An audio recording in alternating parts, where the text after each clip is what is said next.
Here in between games as the Docs get ready for Game 2 against the Grants Pass Nuggets here tonight. Opener to league play this evening. And as we get ready for the second game, we take a chance here to get to know a little bit more about some of these Docs players. We continue making our way through the roster as we continue our player interviews, which are presented by BTB Moving, providing labor services in Douglas County and around Oregon. They're veteran-owned, affordable, dependable, efficient, and careful with senior and veteran discounts available. Book now at 541-315-0122, or you can find them on Facebook at BTB Moving. Today we get a chance to catch up with Logan Klopfenstein from Roseburg High School. Going to be a senior coming up this next year. Logan, thanks for the time. Second season with the Docs this year. As you were getting ready for this year, what were some of the things you were looking about at summer of baseball? I was just hoping to, have a full season. Last year we only had 14 games. Yeah. I was looking forward to a full season. It's been 2 years. Pepsi was my last full season of summer baseball, and I was just hoping to have a full season because it's always fun. Being busy during the summer, having a bunch of games, and it's a lot of fun. Getting to play some baseball, really. Absolutely. I mean, you had a shortened high school season after having a year that got canceled, and now you get a chance to get back out here and do this. So far, how are you feeling about how the summer's been going? It's been going pretty good. We've had our ups and downs, obviously, as you've been watching. When we come together as a team, we're unstoppable. Mm-hmm. And, we just got to find a way to be consistent with that. When we come together as a team, and we compete. Everybody on the field competes every pitch. When we're there, mm-hmm. we win every time. And when we're not, you've seen what happens. And we gotta stay the course. We gotta ride neutral the whole time. Yeah. You can't just be ups and downs the whole time. Yeah. It's always kind of a bit of a chore to get everybody together at the start of the year when you've got different school schedules and things like that. And now kind of it seems like, some injuries have taken their toll. But, are you guys feeling like you're starting each game, you guys are starting to maybe get to where you're a whole unit with this Docs program? Yeah, we've been doing stuff outside of baseball, some team bonding stuff we got going on, which is nice. Our injured reserve, Spencer should be coming back soon. Yeah. He hopes so. He's been getting there. Everett Lamb's getting close. He was warming up with us a little bit for batting. Hopefully he's getting close. Some of those guys are going to be able to come back. So that'll help the team, even though we're short-staffed. But that's the way Robbins wants it this year. So. Yeah. But I think it'll help having those guys back 100%. Yeah, absolutely. You mentioned some team bonding stuff, and I know this last week with the tournament, you guys had some moments, downs like you were talking about, that have led to some player meetings and things like that. But stuff away from the field, trying to get to know the other guys on the team and do some of that team bonding stuff. What have you guys been up to? So, we all know each other from previous seasons, mm-hmm. or kind of just know each other as kind of baseball players-ish. Yeah. We also know, some of us know us personally. Some of us are friends. We went to McDonald's after one of the games. We went back to Spencer's house. That was fun. We played cornhole at the Hawk's Nest, which was good before one of the games as well on a different day. And that was fun. Yeah. We should be doing some more stuff. That's all we've been doing right now because we started that during the tournament. We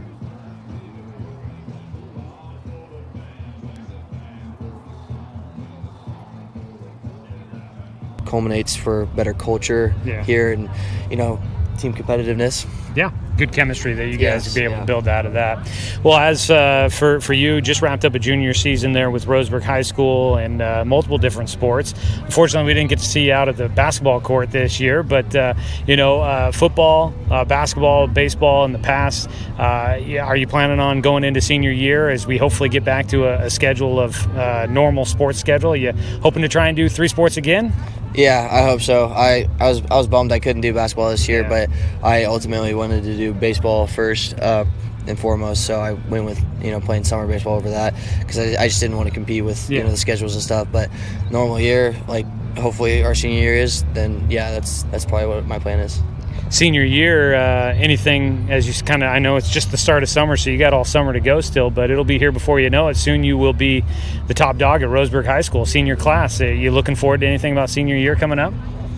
I'm just looking forward to kind of it's nice when you're a senior and you're playing those sports. You're kind of, you've been there, you've played varsity, mm-hmm. You know what it's about, and it's kind of like that premium year where you're you understand what you need to do and you're just gonna go out and do it, and you have fun with all your your brothers and stuff. that you say your guy friends. And that's ultimately what I'm looking forward to, football, basketball, baseball, finally be another normal year, and we'll be able to kind of put everything together and hopefully win a bunch of stuff. That's I'm just looking forward to the sports stuff. School's going to be good too. I got my classes, lined up how I want them. Nice. Any plans post-high school yet for you, or are you still figuring that stuff out? I'm still figuring that out. I don't know. I got to take some campus tours on some college places, I don't know. I also want to play baseball somewhere too. Got to look into that. I don't know. Yeah. As yet. There's still some time on that. Yeah, I still got some time. Are you looking to try and maybe, if possible, get away from home? You trying to stay close to home? Any plans there?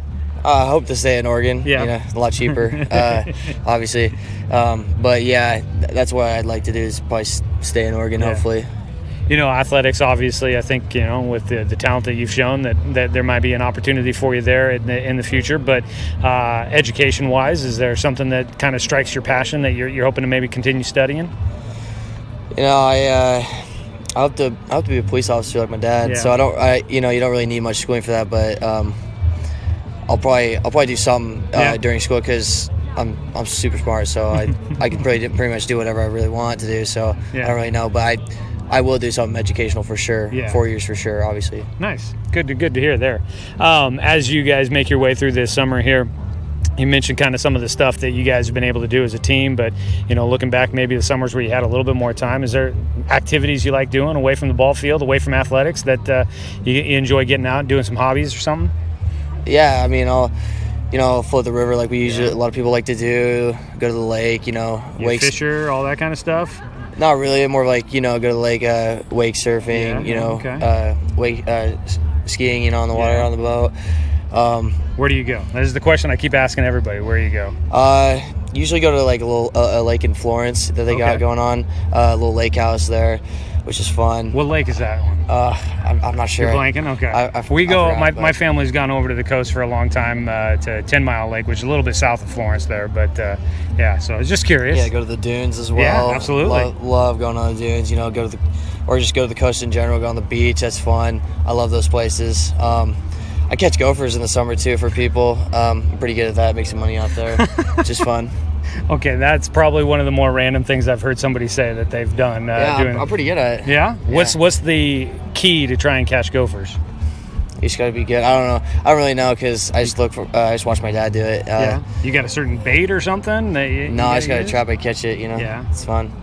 Yeah, do it for money here and there, But you enjoy it? Oh, yeah. During quarantine last year, I think I made like $800 off of it. Jeez. Yeah, I was just going, nothing else to do, right? So I was just doing my rounds. I had nothing else to do. So just people's like front yards, backyards kind of thing like that? Or yeah, I mean, my dad knows a lot of people around here, so, sometimes, get their number, text about it, And this is something you learned from your dad? Yeah, because when we moved to our house, there was a bunch of gophers out there, and his grandpa knew how to do it, so he was doing it. There's a family business going on here, passing down generations. That is a good one, Logan. There, Logan Klopfenstein. If you need him, we'll get you in touch with him. If you got gopher services you need at your place. So we're going to have to wrap it up there with Logan Klopfenstein as we get ready for Game 2. We'll go ahead and take a 2-minute break. That's your BTB Moving Player of the Game or Player interview. There was a little bit more to go with Logan. Only about another minute left to go there. And you can find that interview. We'll have it up on his player bio page there. Coming up at Dock Central, presented by Champion Car Wash at 541radio.com. Head to the Score homepage and you'll find it there. We come back with Game 2 of our doubleheader after a quick 2-minute break here on 541radio.com and on the Score, 92.3 FM and 1490 AM. Hey there, sports fans. Thanks for watching this local sporting event online at 541radio.com. Did you know there's more than one way to watch games online? You can watch games on your laptop or desktop computer, your tablet, or even your smartphone just by going to 541radio.com. But we also use YouTube to stream all of our video broadcasts, which means you could be watching this game on your big screen TV with a number of different streaming devices. You can stream our live YouTube broadcast through your PlayStation or Xbox gaming device, or through streaming devices like Google Chromecast, Apple TV, or Roku. There's plenty of ways to follow this live local sporting event. Plus, you can find past events archived on 1490 The Score's YouTube channel. Find us on YouTube and subscribe today to keep up with the latest in local sports coverage.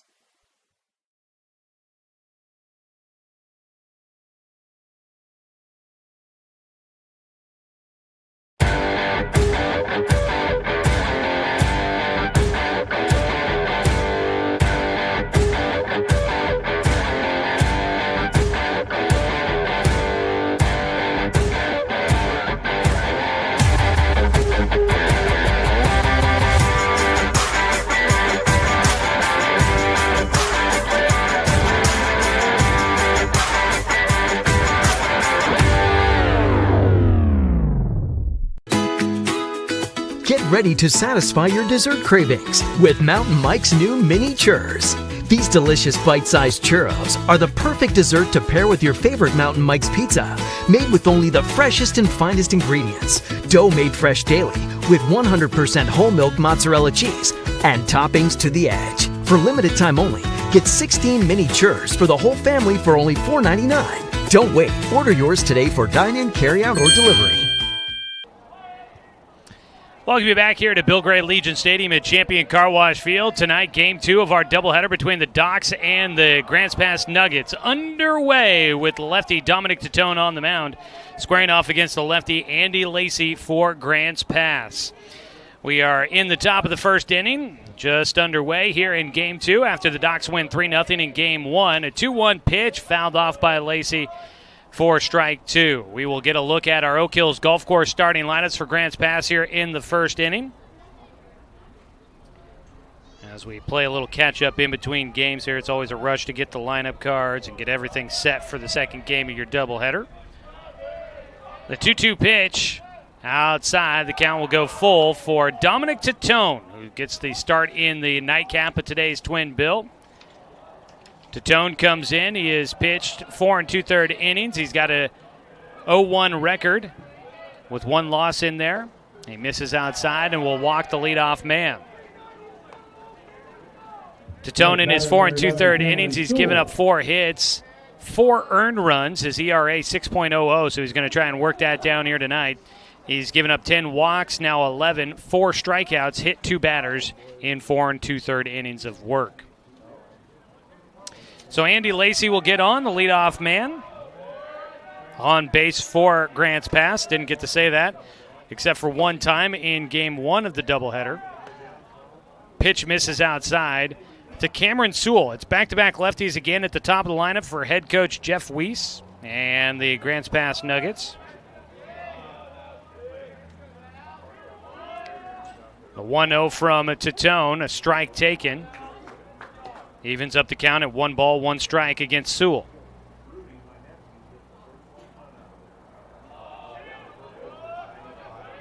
Titone, a first-team All-League pitcher for Roseburg High School during the spring season. Fires over to first. Jay Stoffel over there. Tag not in time for the base runner, Andy Lacey.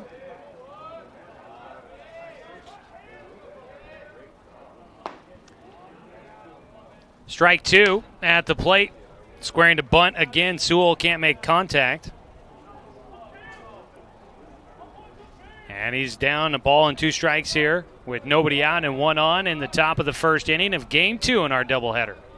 I apologize, the score is not 3-0. It's 0-0. Ground ball fought it off right side. Goes off the glove for Parker Burke. And that will get 2 runners on base. And that'll go in the book as an error there against Parker Burke at third. Next batter, number 7, Andrew Ide. Tried to side scoop it on a short hop there, and Burke, who I think has been focused mainly on playing behind the plate recently, is getting the spot start at third base for the Docs. Strike taken. 0-1 count for Andrew Ide, the 3-hitter. Taking a look at the full lineup here. It's Lacey at leadoff, Sewell batting second. They're both on base. Andrew Ide, tonight's pitcher, batting third. Brandon Tibbles is the cleanup man waiting on deck, the starting center fielder. The 0-1 pitch here for Ide. Breaking ball high. Going through the rest of the lineup, in the 5 spot is Ethan Elzy in right field. The left fielder, Tyler Dunleavy, batting 6th, followed by Damon Kindreich, the first baseman, hitting 7th. At second base, hitting 8th is Jared Weber, and Ashton Derler, the third baseman, will bat 9th. Swing and a miss for strike 2 against Andrew Ide. That's your Oak Hills Golf Course starting lineup. Get your golf adventure started with the Triple Play membership to the Umpqua Golf Club. Play Oak Hills, Stewart Park, and Myrtle Creek golf courses with just one membership. Find out more at umpqua.golf. A 1-2 pitch for Titone, the lefty. Fires in, a ball popped up in the air out towards right field. Klopfenstein running, so is Stoffel, and neither able to get to the ball as it hits off the top of the fence and out of play. Stays a 1-2 count for Ide. Taking a look around the diamond at your defensive starters. Behind the plate, Knox Hubbard today here in Game 2 for the Docs. Catching for Dominic Titone. Out at first base, Jay Stoffel. At second base, Cade Johnson. At third base, Burke. And at shortstop is Gillespie as the pitch goes all the way to the backstop. And the runners will both move up 90 feet. 2-2 count for Andrew Ide. And a chance to try and take the early lead for Grants Pass the first time tonight. Nobody out so far. 2-2 pitch coming up. Look at the rest of the defense in a moment. The 2-2 from Titone fouled off. In the outfield from left to right, Watson, Black, and Klopfenstein. Your starters around the outfield for the Docs and head coach Jeremiah Robbins tonight. When you're looking to build your best defense like the one that the Docs have put together tonight, make sure you call Cooper's Pest Control to protect your home from those summer bugs. Cooper's Pest Control, your locally owned bug assassins. Call them at 673-0363. Runners in scoring position, defense playing in. The 2-2 pitch, line to left field. Grants Pass will take the lead. Watson fields, he'll throw in. The runner going for home. Burke's throw, not in time. The relay throw doesn't get to the plate in time to get Cameron Sewell. 2 runs come in on a single by the pitcher, Andrew Ide. That ball getting into left field. Watson made a nice throw in. Burke made a great throw to the plate. Just didn't get there in time.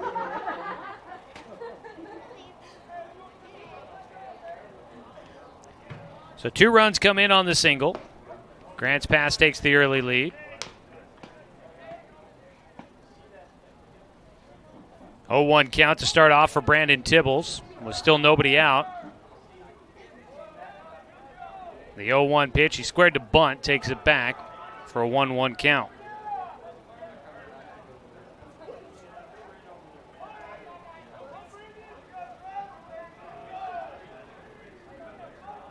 Here in the top of the first inning, already a lead for Grants Pass. Swing and a miss for strike 2. Docs will need some offense as this game wears on if they want to pull off the home sweep.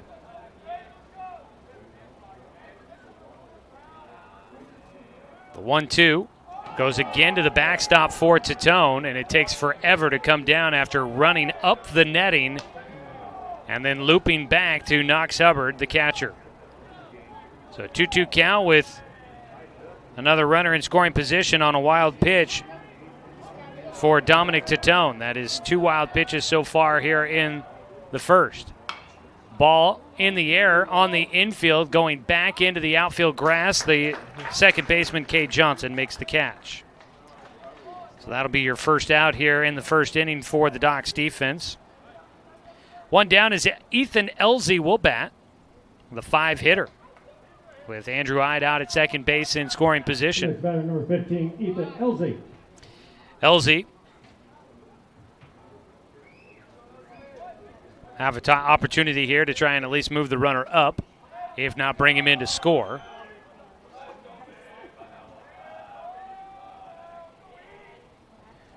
First pitch, swing and a miss on the breaking ball from Titone. Titone has not necessarily done a bad job of getting ahead of the hitters. He's been able to get a first pitch strike against the first couple of guys he's faced so far. Well, some wild pitches definitely hurt. A leadoff walk did not help. An error in there as well for Roseburg's defense. The 0-1 pitch to Elzy. Tatone taking his time. He'll get the strike on the outside corner. Breaking ball hits the edge. 0-2 count for Ethan Elsie.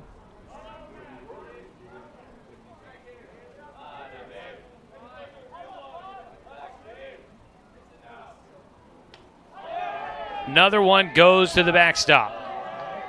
And another runner moving up 90 feet. Andrew Ide, a wild pitch, has moved him from first to second, now second to third. A ball and 2 strikes. And Knox Hubbard, a quick conversation with Dominic Tatone, a fist bump to wrap it up. Sends the pitcher back to the mound. Hubbard and Tatone working together during the high school season. Hubbard, a second-team catcher for Roseburg High School. 1-2 pitch. Fought that one off. Stays a 1-2 count here for Elsie.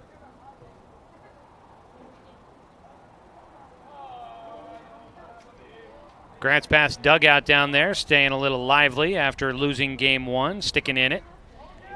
1-2 pitch missing low.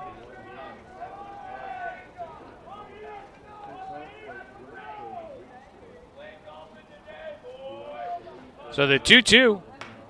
Another foul ball down the first base side. In that first game, mentioned that Jay Stoffel had been very efficient, it felt like. He threw 88 pitches for a 7-inning complete game. So 2-2 pitch, swung on and missed. The tag applied by Hubbard on the drop third strike.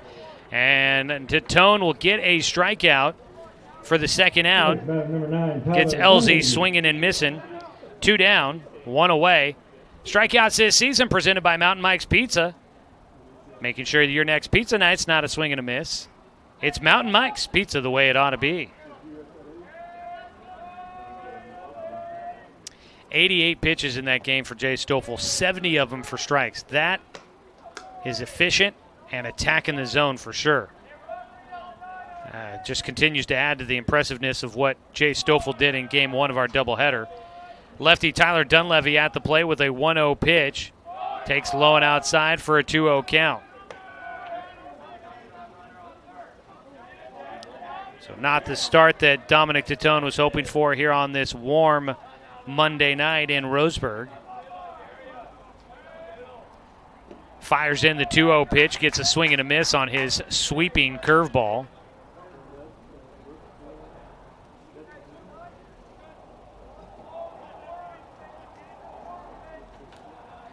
It's got a strike, 2 balls and 1 strike. Missing and a pitch outside. Hubbard has to chase it down. Esther used his glove to slow down the momentum. But had to still go chase that one down.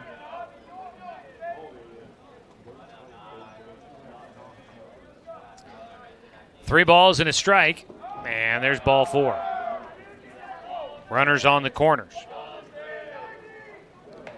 2 walks in the first inning now for Tatone. 2 walks, an error, and a hit so far in the first for Grants Pass. Brings up Damon Kindrike.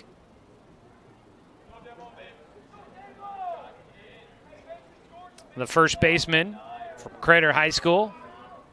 First pitch.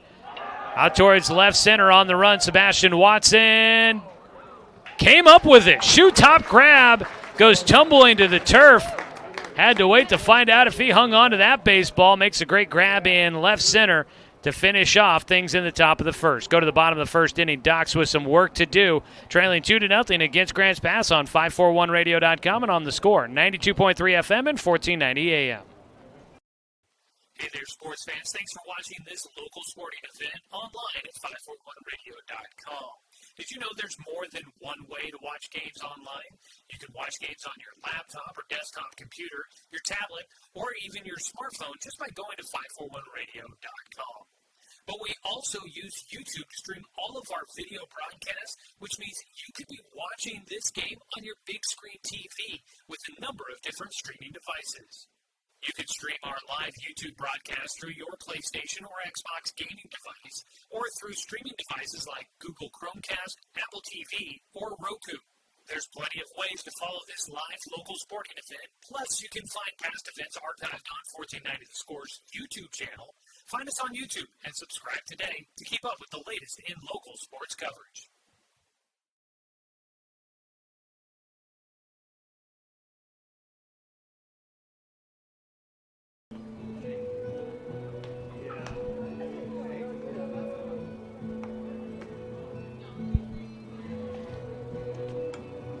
It's a 2-0 lead for Grants Pass as we welcome you back here to Champion Car Wash Field here on this Monday night.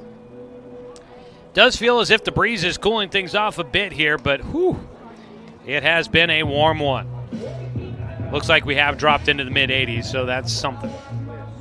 Let's take a look at our starting lineup for head coach Jeremiah Robbins and the Roseburg Dr. Stewarts, brought to you by Umpqua Golf Club. Leading things off is Cade Johnson, the second baseman. Dawson Gillespie, the shortstop, hitting second. Jet Black in center field will bat third, followed by Jay Stoffel, the first baseman. The pitcher, Dominic Titone, hitting fifth, followed by right fielder Logan Klopfenstein. The catcher, Knox Hubbard, will bat seventh. At third base, Parker Burke batting eighth. And rounding out the starting nine will be Sebastian Watson, the left fielder. So that is a look at your Umpqua Golf Club starting lineup. Get your adventure started this summer with the Triple Play membership. Play Oak Hills, Stewart Park, and Myrtle Creek golf courses with just one membership. You can find out more at umpqua.golf. Taking a look around the diamond defensively for Grants Pass, it'll be Andrew Ide, the right-hander, starting tonight for the Nuggets in Game 2 of our doubleheader. Andy Lacey behind the plate, Damon Kindreich at first, Jared Weber at second, Ashton Durler at third, Cameron Sewell at short. In the outfield from left to right, Tyler Dunleavy, Brandon Tibbles, and Ethan Elzey are your starters. First pitch bounces in to the leadoff man, Cade Johnson, for a 1-0 count. Those are your defensive starters presented by Cooper's Pest Control. When you're putting together your defense, call Cooper's Pest Control to protect your home from those summer bugs. Cooper's Pest Control, your locally owned bug assassins, 673-0363. Ball fouled off for Johnson off his front foot, a 1-1 count. Johnson in game one was 1 for 3. Steps up to bat here.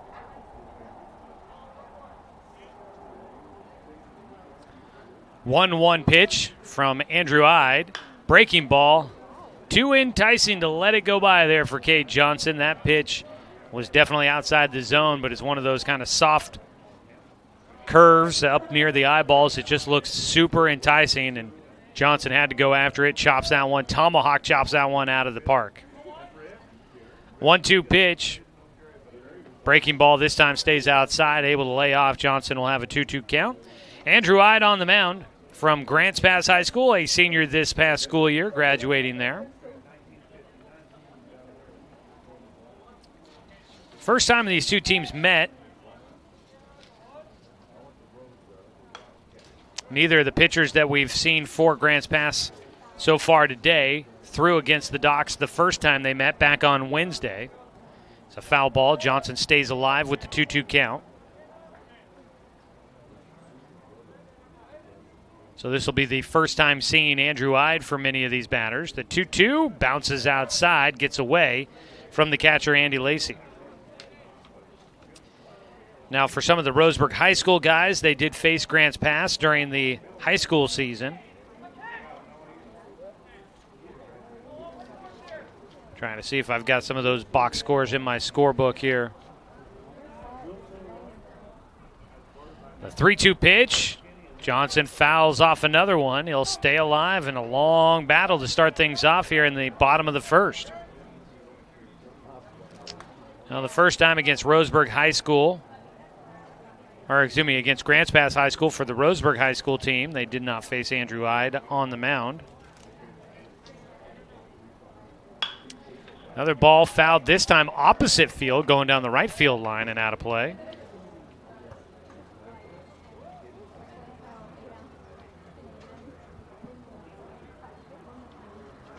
So stays a full count.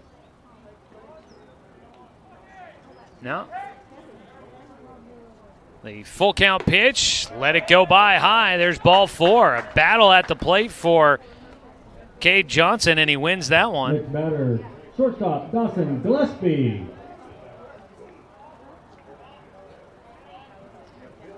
So Dawson Gillespie will come up. A 1-0 count, or excuse me, a man on with nobody out for Dawson Gillespie. Jumping the gun on the count here. Ooh, Ide throws over, almost got Johnson leading the wrong direction.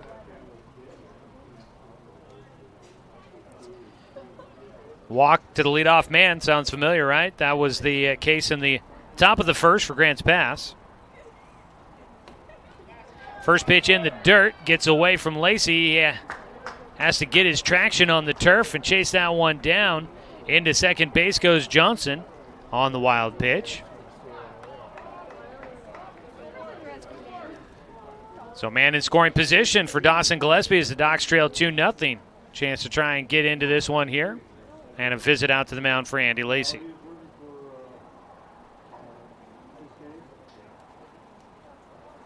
Docs and Nuggets will square off tomorrow down at Reinhardt Volunteer Park for a doubleheader.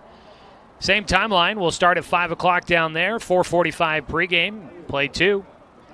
So stay with us for that. We will be talking, hopefully, with Ever Lamb tomorrow. It'll be our player interview for in between games of that doubleheader coming up tomorrow night after talking to Logan Klopfenstein today. The 1-0 pitch is high for a 2-0 count to to Dawson Gillespie.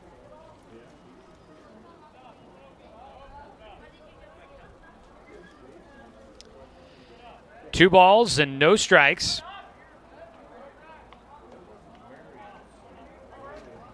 Andrew Ide, a long look into the glove for Andy Lacey.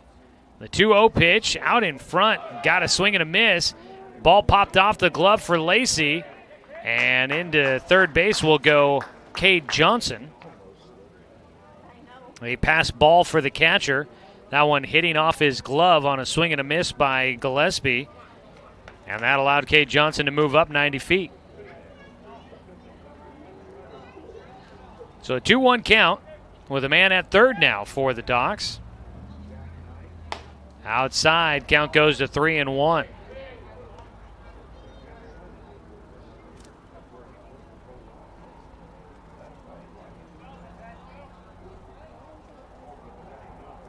Gillespie, the second batter up to the plate here in the bottom of the first. His 3-1 pitch, ball 4, and that is back-to-back walks issued by Andrew Ide, who was given a 2-0 lead to work with after the top of the first inning. He drove them both in. He gave it to himself. A single to left field, driving in Andy Lacey and Cameron Sewell to make it 2-0 Grants Pass. But now Ide, with back-to-back walks to lead off the bottom of the first, putting himself up against it here. Up to bat will be Jet Black. First pitch outside for ball 1. So the Docs trying to pull off a sweep is now a visit out to the mound for Grants Pass, and I would agree with that. Docs looking to pull off a sweep against Grants Pass to begin Area 4 play. If they can do so, the Docs would be in first place, but they also would be the only team with wins on their record in Area 4. Tonight, this is your only Area 4 league doubleheader going on. Klamath Falls and Springfield have their game postponed tonight. They are scheduled to play tomorrow a doubleheader at Springfield. We'll see if that one gets played. Also tomorrow, Medford at Eugene for a doubleheader to begin Area 4 play for those two teams. Pitch outside to Jet Black. Count goes to 2-0. The visit to the mound did not solve the issue here for Andrew Ide.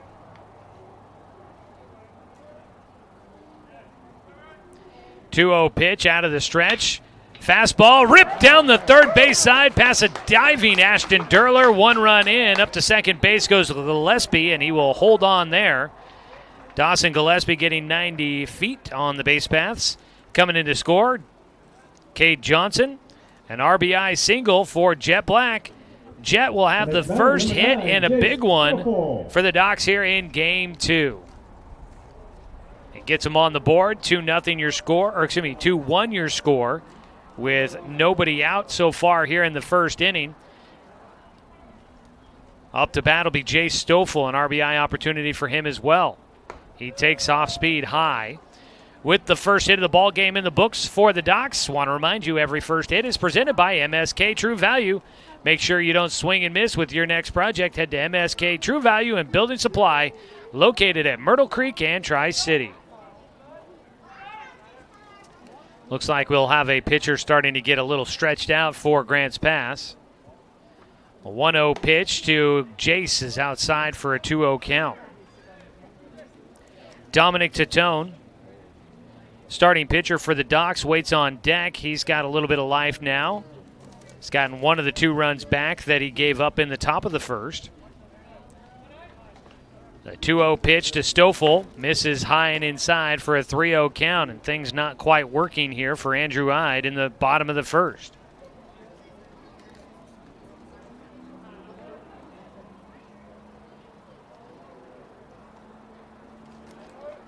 Now it looks like they'll get some action going in the bullpen. At first it was a guy just stretching out and warming up. And, well, they haven't quite started throwing yet. As a walk issue to Jay Stoffel will load him up. Next batter, number 7, pitcher Dominic Tatone. 3 walks given up by Andrew Ide. Bases are loaded with nobody out. And Dominic Tatone, much like Andrew Ide had in the first inning, the top of the first inning, runners in scoring position. He drove in 2 to give himself a 2-0 lead right now. Bases loaded with nobody out. Dominic Tatone, an opportunity to try and help himself out.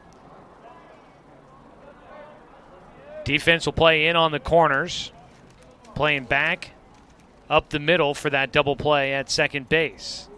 The first pitch to Tatone hits the inside corner for a called strike. That is the first strike in some time. It was 4 straight balls issued to Jay Stoffel. The 0-1. Right back up the middle for Tatone. That's a base knock that'll score 1, and a second run coming around. The throw to the plate, not in time. Runners all moving up. The throw goes to third, not going to be in time there. In safely goes Jay Stoffel. Dominic Tatone will end up at second base after his 2-run single, and he does help his own cause. And single right back up the middle. Stoffel goes first to third. Scoring was Jet Black from second and Dawson Gillespie from third. Docs take a 3-2 lead here in the bottom of the first. Still nobody out. Runners at second and third for Logan Klopfenstein. Went 0 for 3 in game 1 with 3 strikeouts, and now a chance to come up big for the Docs here on a breaking ball that misses. He'll start out with a 1-0 count, and they are quickly trying to get some action going in the bullpen for Grants Pass. It's a righty out there throwing. And I believe that is Cameron Painter that is getting loose. Ground bar, a line drive goes right back to the mound, snagged. Oh, and they say he's safe at second base. That ball, a line drive right back to Andrew Ide. He snagged it right at his knees and then turned, had to wait for his middle infielders to get to second base to try and double off Dominic Tatone, who got halfway to third before he went back to the bag. He slides back in just ahead of the ball and gets back in safely. So they only get 1 out of that, what looked to be an almost automatic double play. Klopfenstein unlucky there. A hard hit ball right back to the pitcher, and good defense for Andrew Ide, whose body language is not looking good against Knox Hubbard here with 1 out and runners at second and third.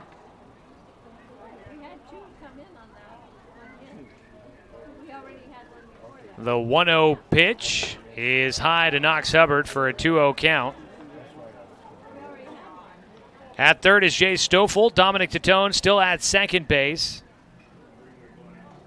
After almost getting doubled off on the line drive by Logan Klopfenstein, that was the first out here in the bottom of the first. Docs leading now 3-2. The 2-0 pitch, Ide misses low and inside. 3-0 count for Hubbard. Parker Burke, the third baseman, waiting on deck. Seabass, Sebastian Watson waiting in the hole. And here comes a visit to the mound. This is going to do it for Andrew Ide. He's not going to make it through the first inning. He won't even finish the at-bat against Knox Hubbard, a 3-0 count with one out, and they will make a change.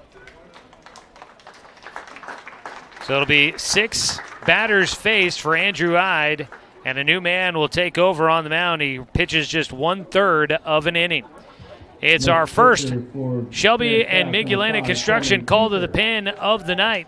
This pitching change is brought to you by Shelby and Migulena Construction, your local leaders for any project, big or small. 44 years of quality, affordable work. Call Shelby and Migulena or visit their website, webuildhouses.com. We'll get the defensive changes for you after this 60-second break. Doc's on top 3-2, threatening to stretch it out here in the bottom of the first on 541radio.com and on the Score, 92.3 FM and 1490 AM.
Back after this call to the pin, it'll be Cameron Painter that'll come into the game.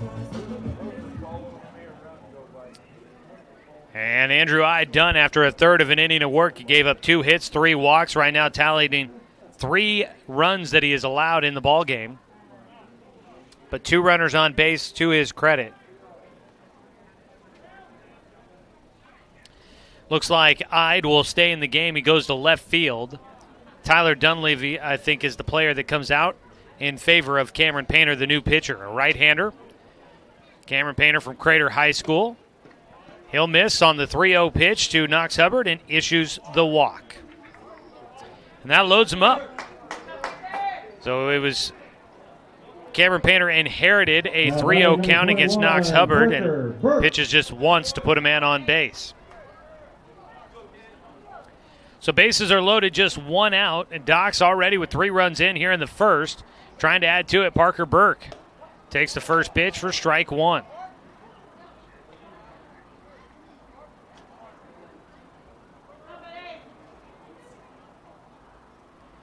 The 0-1 pitch.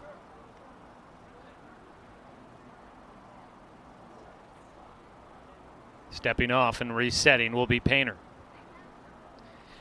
American Legion Baseball for you tonight here on the Score, presented by Good Vibration Solutions. For home theater and automotive audio, you can feel it at Good Vibes. The 0-1 to Burke. Breaking ball. Hits the inside corner this time. 0-2 count. Bottom of the first inning. Jay Stoffel at third. Dominic Tatone at second. Logan Klopfenstein, he lined out. It's Knox Hubbard at first. The 0-2 pitch, high. Parker Burke in game 1 of tonight's doubleheader, starting at third base. He went 0 for 3.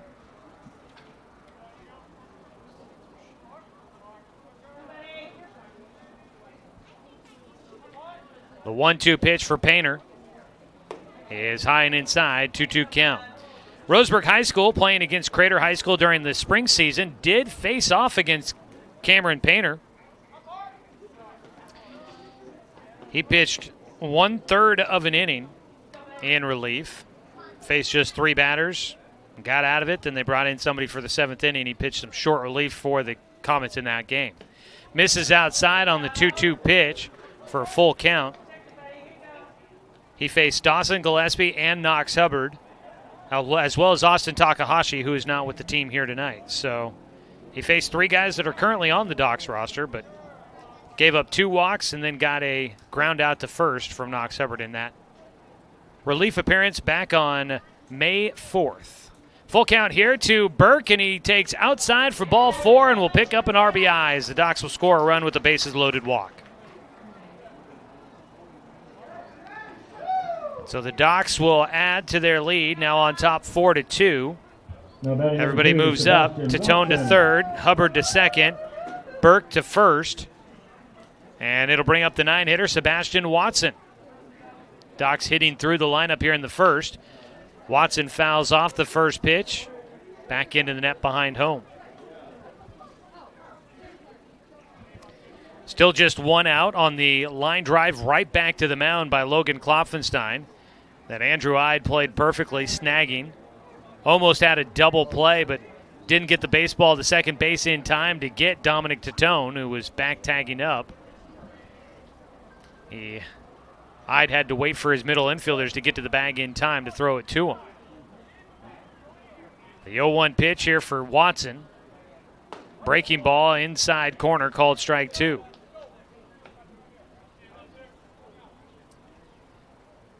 Docs Baseball today brought to you by DC Farmers Co-op, where everyone is welcome to shop.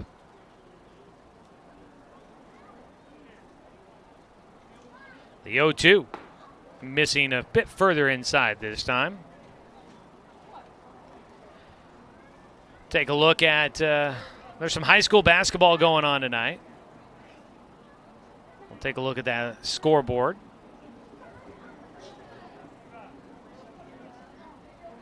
The 1-2 pitch.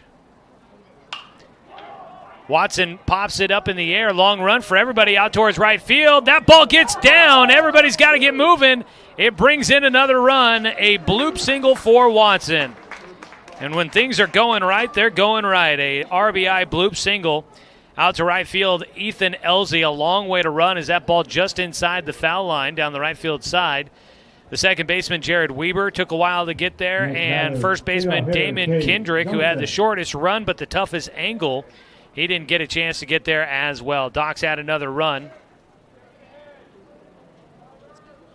Dominic Tatone scores. Makes it 5-2 now, the Docs in front. First pitch, a called strike against Cade Johnson, who's up for a second time here in the first. To third base goes Hubbard. Second base, Burke. On at first base is Watson. Burke almost was about a foot away from Watson when he got to the bag as that ball pops away from Andy Lacy, Chases it down the third base line, though. The runners all hold. 1-1 count for Cade Johnson.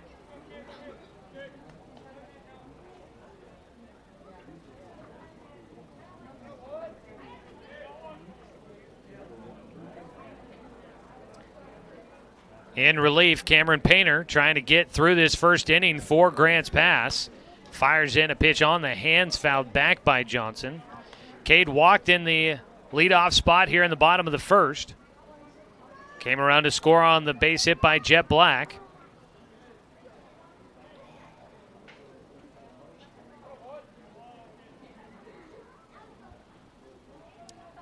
A ball and 2 strikes against Johnson. Painter delivers. Misses low. Inside corner with his breaking ball to even up the count. Grants Pass and Crater are playing each other in boys basketball tonight down at South Medford High School in a Southern Oregon Conference playoff game there. Eagle Point was at South Medford as well. That game just getting underway at 6 o'clock. A 2-2 count to Cade Johnson. Ground ball left side. In front of it, the third baseman, Derler, goes to second base to get the short out there. An RBI ground into a fielder's choice for Cade Johnson. Coming in to score was Knox Hubbard. Parker Burke up the third. Sebastian Watson, the out at second base on the 5-4 putout. 2 down. Johnson gets an RBI, fielder's choice. He's on at first base. Runners on the corners with 2 down. Docs leading 6-2.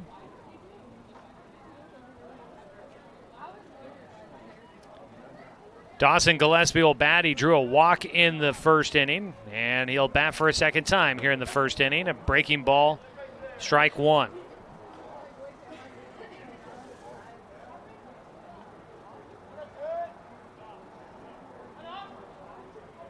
Oh, 1 count. So far, Painter has been throwing more strikes as he gets another one to go ahead 0-2 against Gillespie. Andrew Ide really struggled finding the strike zone, walked 3 batters out of the 6 that he faced, gave up 2 hits. Not the ideal start that he was hoping for. He's now in left field in the shadows. Pickoff throw, back in safely will go Johnson. At third base is Parker Burke. Shadows starting to creep across the field as we make our way towards the 8 o'clock hour, although still about an hour away from sunset tonight here in the Umpqua Basin. The 0-2 pitch, runner going. That ball line to center field, gets in. Johnson will turn and heads for third. Ball bobbled in center for a minute, but they will not try to send Johnson around third. Burke comes in to score. On at first is Dawson Gillespie with an RBI single. First to third for Johnson, who is running on the pitch. And the Docs will lead now 7-2 on top of Grants Pass. Brings up Jet Black for a second time. He had an RBI single in his first at-bat of this inning. A ground ball. There's another one. How about 2? RBI single to left field. Coming in to score is Cade Johnson for a second time in the first. 8-2, Docs in front. Runners at first and second, still 2 away. There are 10-run mercy rules in Legion League games, but we are still just in the first, so there's a long way to go for that. A lot of baseball still left to play. First pitch, a strike against Jay Stoffel. Dominic Titone now with a big lead to work with, but he struggled with finding the strike zone a bit in the first inning as well. He walked 2 and gave up a hit. Jay Stoffel will blast one to center field, going back, and Tibbles can't handle it. That's over his head. It just kept carrying. Stoffel heading for third as 2 runs come in to score. The Docs will take a 10-2 lead on a 2-run triple by Jay Stoffel. That ball just kept carrying over the head of the center fielder. And for Jay Stoffel, that is his 3rd triple of the season already. And the Docs lead 10-2. Dawson Gillespie scored. Jet Black scored. Jay Stoffel finishes at third on the running around. First pitch high now to Dominic Titone. A 1-0 count.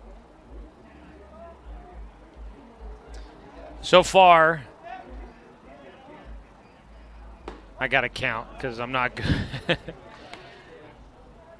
8 of the first 9. So 9, 10, 11. So far, 12 of the first 13 batters have reached base. Make it 13 of the first 14 batters have gotten on base. And the Docs now lead 11-2 as Dominic Titone gets his second RBI single of the first inning. He's got 3 RBI now here in the first. Dominic Titone, a line drive ball to left field. Gets on at first. And Logan Klopfenstein will bat for a second time in the inning. He got robbed of a hit as he lined one right back to the mound, and it was snagged with some good glove work by Andrew Ide. First pitch, a breaking ball for strike 1 to Klopfenstein. At first base, Dominic Titone.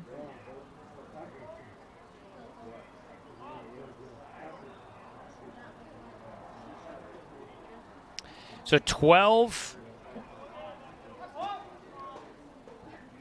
The 0-1 pitch. Klopfenstein gets behind one, out towards left field, into the corner. A long run. Andrew Ide will track it down just into foul territory.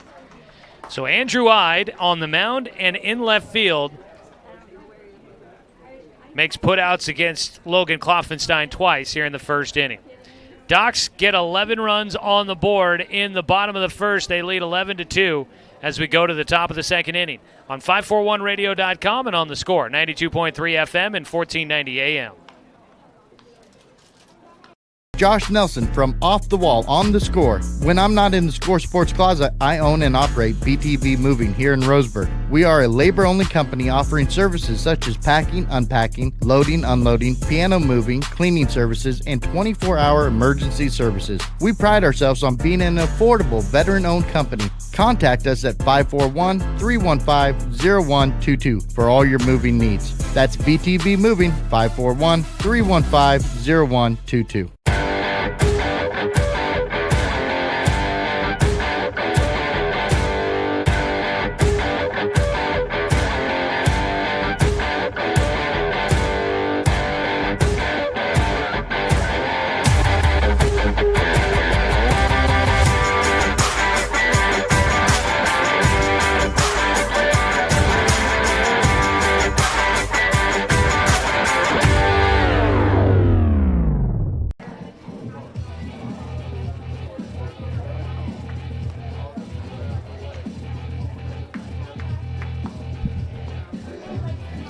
Well, it's a much different ball game for Dominic Titone as he takes the mound here in the top of the second inning.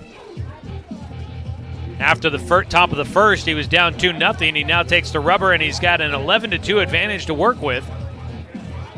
Final numbers on that first inning for the Docs. They sent 15 hitters to the plate, scored 11 runs on 7 hits. There are no errors, 1 man left on base. First batter for the Nuggets to lead off the top of the second inning. 5 walks in that first inning for the Grants Pass pitchers. And the Docs, the 7 hits in there. Boy, quite the start there for the offense against Grants Pass here in Game 2 of our doubleheader. Leading things off, Jared Weber for Grants Pass. He'll start out, though, with a 2-0 count. And this is what you don't want to see for the Docs coaches. As Dominic Titone get out there and not throw strikes. His 2-0 pitch bounces in, 3-0 count. Got a big lead to work with. Titone doesn't want to give up free bases. His 3-0 pitch will do just that, though. He walks Jared Weber on 4 straight pitches to begin things here in the second. So 1 on with nobody out. Ashton Durler, the third baseman, will bat with his team trailing by 9. Docs Baseball tonight brought to you by Mahalo Heating and Air Conditioning, your best choice for the finest indoor comfort control. Call them today at 672-6707.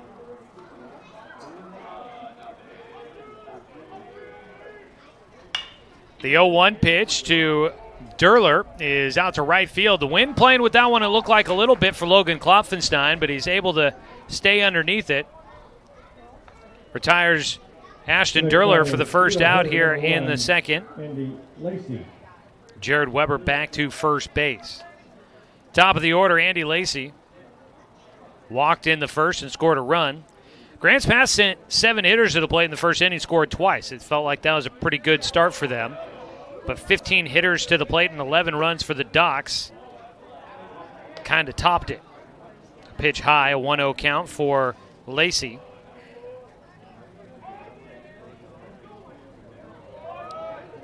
The 1-0 pitch here for Titone with a man at first. Swung on and missed. Lacey with a 1-1 count. Jet Black was 2 for 2 in the first with 2 runs driven in. Jay Stoffel 1 for 1 with a 2-run triple and scored twice. Dominic Titone was 2 for 2 with 3 RBI in the first inning as he bounces one outside, gets away from Hubbard, and up to second base goes Jared Weber. Excuse me.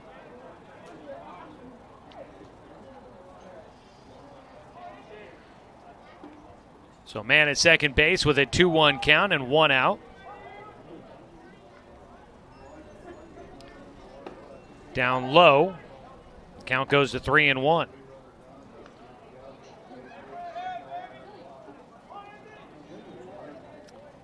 Titone trying to not walk another guy. He's put 3 on base with base on balls so far. The 3-1 swung on and missed. Andy Lacey missing on the breaking ball from Titone.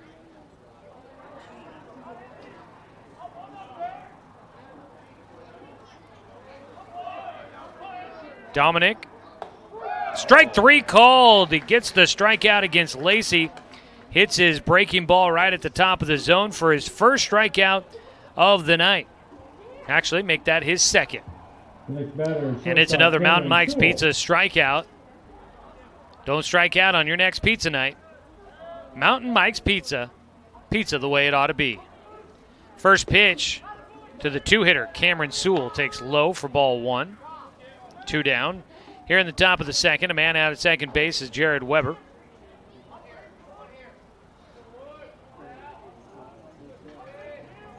The 1-0 for Dom. The lefty delivers to the lefty. Ground ball to first base. Jay Stoffel going to take it himself to the bag. Steps on the pillow. And that will retire Grant's pass here in the second. No runs on no hits. There were no Doc's errors. 1 man left on base for Grant's pass. We go to the bottom of the second inning. 11-2 your score. Doc's in front on 541radio.com and on the score. 92.3 FM and 1490 AM. We are Douglas County Farmers Co-op, but we're not just for farmers. We serve all residents of Douglas County because we are Douglas County. Stop by today for everything from a tank of gas to a bite to eat anytime you're hungry. Pick up something for yourself, your home, and those you care for. Celebrating 100 years of service, Douglas County Farmers Co-op. Good people, good products, and good advice. I am a nurse, a firefighter, a college student, a mother, and I am an American soldier. I will always be ready for every storm and disaster that threatens my community. I will always be there to protect my neighbors, my family, and my country. We are the Army National Guard. We are the Army National Guard. We are the Army National Guard. Visit nationalguard.com to learn more about part-time service. Bottom of the second, Doc's Baseball this season is sponsored by SoCo Coffee Company, conveniently located just off of I-5 at exit 108. Stop in for fresh pastries, daily organic smoothies, or one of the many items off of their espresso bar menu. Doc's Baseball also brought to you by Kern Orthodontics. A healthy, attractive smile means confidence inside and out. Call Dr. Peterson at 541-672-5721. 11-2, Doc's in front. Knox Hubbard will lead things off here in the second inning. Doc's bringing up their 7, 8, 9 hitters here in the second inning. All of them batting for a second time in the ballgame. Hubbard drew a walk, eventually came around to score. He was the first batter to see a pitch from the new man on the mound, Cameron Painter, who stays in the game to throw for Grant's pass and misses inside for ball 1. That's pretty much about what Knox Hubbard saw the first time. Knox already had a 3-0 count when Painter took over. He threw one pitch and walked him, so this will be the longest at-bat for Knox Hubbard against Cameron Painter. And Painter misses high and inside for ball 2. Some Legion baseball news for Roseburg fans as the ball fouled back by Knox. He's got a 2-1 count. Just got word a few minutes ago. Pepsi Bottle Caps, they're down at Crater High School, playing there at Anhorn Field, taking on Crater in single-A Legion baseball matchups here tonight. And Pepsi getting an 11-1 win against Crater in the first game there. They have a second game coming up in that doubleheader. 3-1 count for Knox Hubbard. Leading things off for the Docs here in the bottom of the second inning. The 3-1 pitch misses low for ball 4. So Hubbard heads down to first. 6 walks in the ball game for Grant's pass pitchers so far. Also going on tonight, the local Legion baseball program putting together 2 developmental programs for some of the younger guys in the system. One of them, the Roseburg Loggers, They are up in Eugene to take on Sheldon, and they won 16-6 in their first game of a doubleheader today. First pitch, a strike against Parker Burke. The third baseman walked for a run driven in back in the first inning. Pickoff throw goes over and holds Knox Hubbard on at the bag.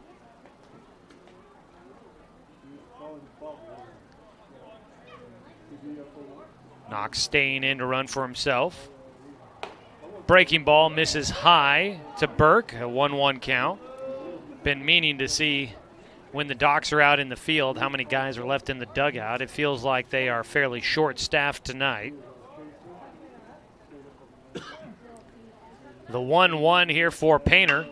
Burke gets underneath one to center field. This looks like it could be trouble. Shortstop, second base going out. It's a shortstop, Cameron Sewell, that'll catch the ball.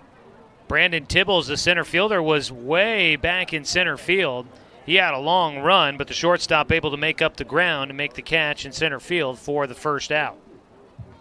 The next batter, left fielder, Sebastian Watson. So you've got one out, one on. Sebastian Watson will bat.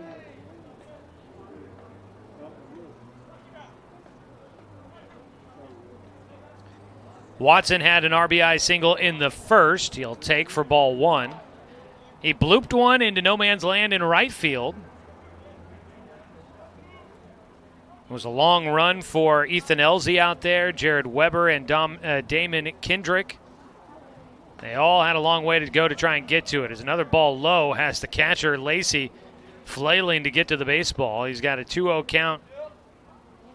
Has Sebastian Watson ahead in the at-bat.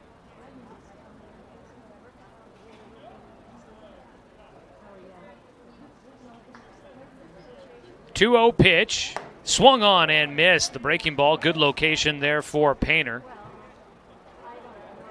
Watson thought he had it dialed in, but that ball breaking late.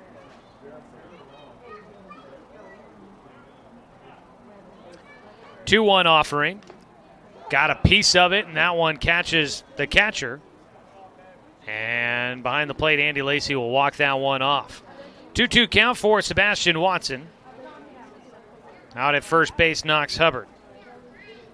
So wins in other doubleheaders tonight for the Roseburg Legion programs, the Pepsi Bottle Caps and the Roseburg Loggers. Mentioned earlier that Roseburg basketball, boys basketball, winning tonight against Ashland in a Southern Oregon Conference tournament game in the culminating week here. 51-47 the final score. 2-2 pitch coming up. Painter delivers high, and the count goes full.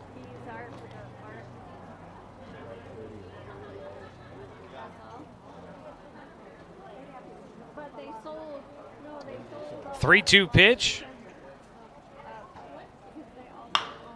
Softly lined into left field, just gets by Cameron Sewell, the shortstop. Trying to make a leaping grab on that soft liner, and Sebastian Watson just able to keep it out of his reach. So that'll be a second hit in the game for Sebastian Watson. One on. They make it two on after the single by Watson. Knox Hubbard to second base. Watson on at first, top of the order. Cade Johnson will bat for a third time. We're only in the bottom of the second.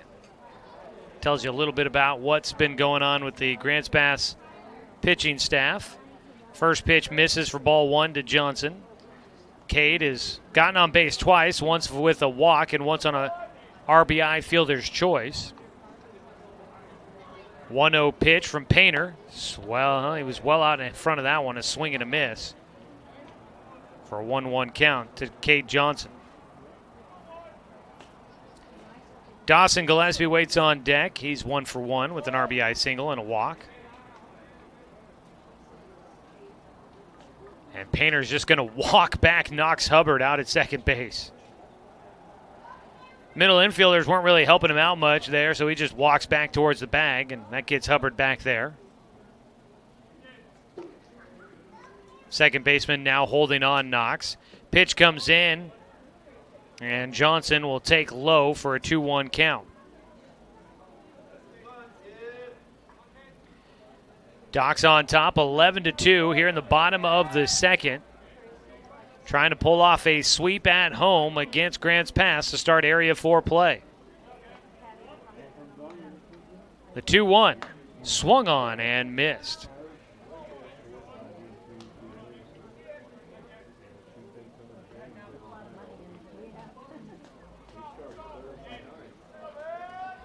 Two balls, two strikes. Cade Johnson.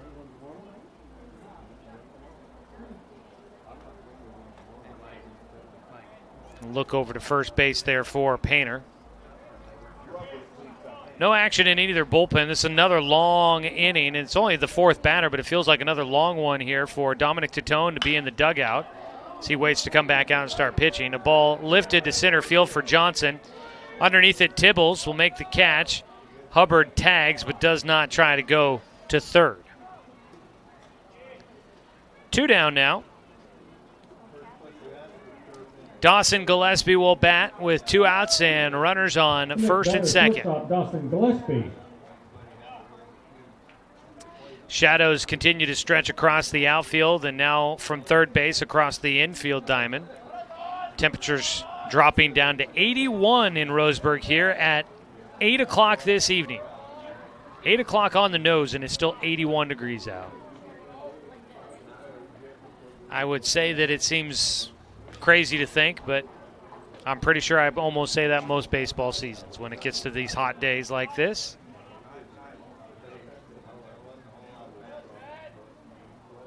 On the mound, Cameron Painter facing Dawson Gillespie. First pitch, slides and fires a breaking ball in. Strike one against Gillespie. RBI opportunity for him again.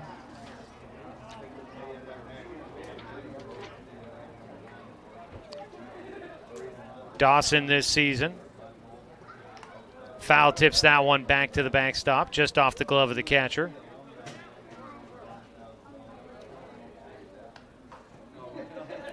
Gillespie this year, 7 RBI. Second most on the team coming into tonight.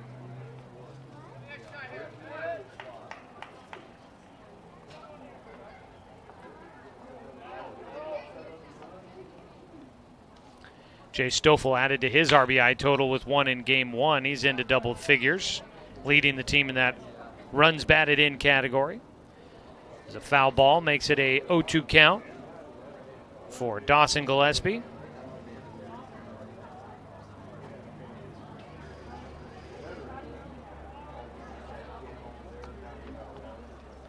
Oh-2 pitch.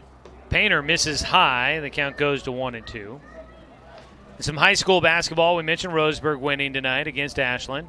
Umpqua Valley Christian boys basketball was at Ione Arlington today in the 1A state championship tournament. They played at Powder Valley High School. UVC fell 57-53 in that boys basketball matchup. Ball fouled away. Stays a 1-2 count against Gillespie. North Douglas boys basketball were taking on Powder Valley at Baker High School today. No score reported from that one that got underway almost 3 hours ago.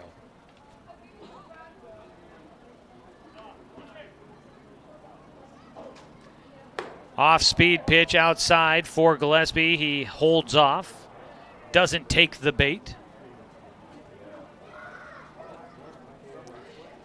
2 balls, 2 strikes against the two-hitter Dawson Gillespie.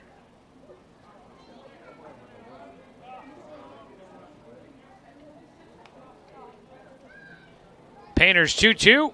Outside, elevated. 3 balls, 2 strikes. In girls basketball, Roseburg girls basketball tonight, they were taking on Ashland in a tournament game as well, Southern Oregon Conference tournament game. The Roseburg girls had not won a game all season, and they almost pulled it off tonight. They lost by 6, 29-23, the final score there. So that'll bring the season to an end for the Roseburg girls.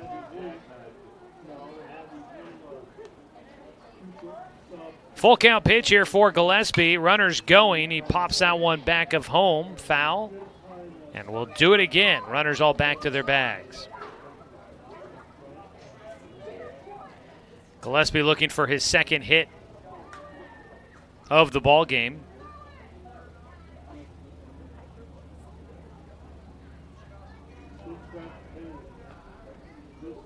Full count pitch for Cameron Painter. Bottom of the second, 11-2. Docs in front. The runner's going. That ball in the air to center field. Charging in. Diving attempt. It gets away from Brandon Tibbles. Into second goes Gillespie. One run comes in. Again, it is just perfect placement for the Docs, and it's probably more lucky than good. But that one found the open territory in center field. Sewell and Weber neither able to help out Brandon Tibbles, the center fielder. A long run, a diving attempt, and he could not glove it. So a run in, it's 12-2. Runner from first, Sebastian Watson had to hold at third as it wasn't a long throw from the outfield to get the ball back in. So he went first to third. Knox Hubbard scored. Now ball ripped to left field. Over the head of Andrew Ide and over the fence on a one hop, a ground rule double for Jet Black. And Jet now has 4 RBI on the night as he drives in Gillespie from second, and easily scoring from third was Sebastian Watson. So 3 runs have come in here in the second inning. There's 2 outs. We've had 5 outs made in this ball game against the Docs batters. And they have already gone through the lineup twice as another base hit, this time for Jay Stoffel. Coming around to score, make it 15-2 is Jet Black. An RBI single to right field. Jay Stoffel with the line drive. He is 2 for 2 in the game with 3 RBI. It's now 15-2. Docs in front with a man at first and 2 down.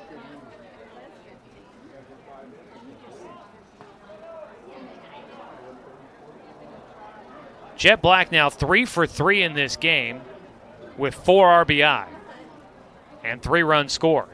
First pitch, Dominic Titone rolls one to second. Scoop there, flip to second base. They will get Jay Stoffel for the final out at second. 4-6 the put out. And that will wrap things up here in the bottom of the second inning.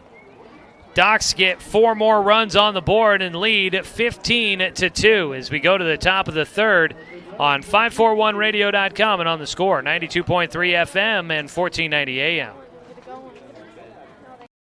At Current Orthodontics, we stand out because of the smiles and the excitement that we create. A beautiful smile can really make a huge impact in someone's life.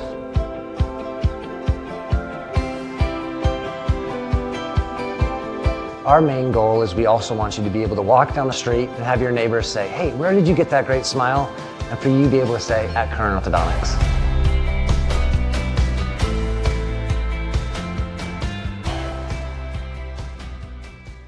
Buy one, get one free at the Roseburg Jiffy Lube.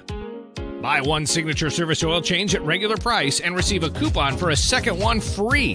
That's a $43.99 value. The Signature Service Oil Change features up to 5 quarts conventional Pennzoil, a new spin-on filter, and a visual inspection of belts, brakes, tires, and wipers, plus fluid top-off and a 90-day top-off guarantee. Buy one Signature Service Oil Change with Pennzoil, get one free, now at the Roseburg Jiffy Lube, next to Champion. Welcome you back for the top of the third inning. Docs baseball for you here on the score. Streaming at 541radio.com and on 92.3 FM and 1490 AM on your radio dial. It is a 15-2 score, 11 in the first, 4 in the second for the Docs. They've got 11 hits total in the contest. It'll be Dominic Titone out there with an even bigger lead to work with now, and it'll be Andrew Ide, the left fielder, coming up to bat to start things off, and the first pitch misses high and away for ball 1. So the Docs have gone through the lineup 2.5 times through 2 innings of play so far. 1-0 pitch, Ide fouls it off for strike 1. Now the 10-run rule does come into effect, but not until 5 innings are complete for the team that is trailing by 10. So as the home team, the Docs could finish this off with 3, 6, 9 more outs that they are in need of if they can keep the score up by this much. Swing and a miss on the 2-1 pitch by Titone. Ide with a 2-2 count. Andrew Ide had a 2-run single back in the first inning, drove in the first 2 and only runs of the game for Grants Pass at the time. 2-2. Outside, count will go full.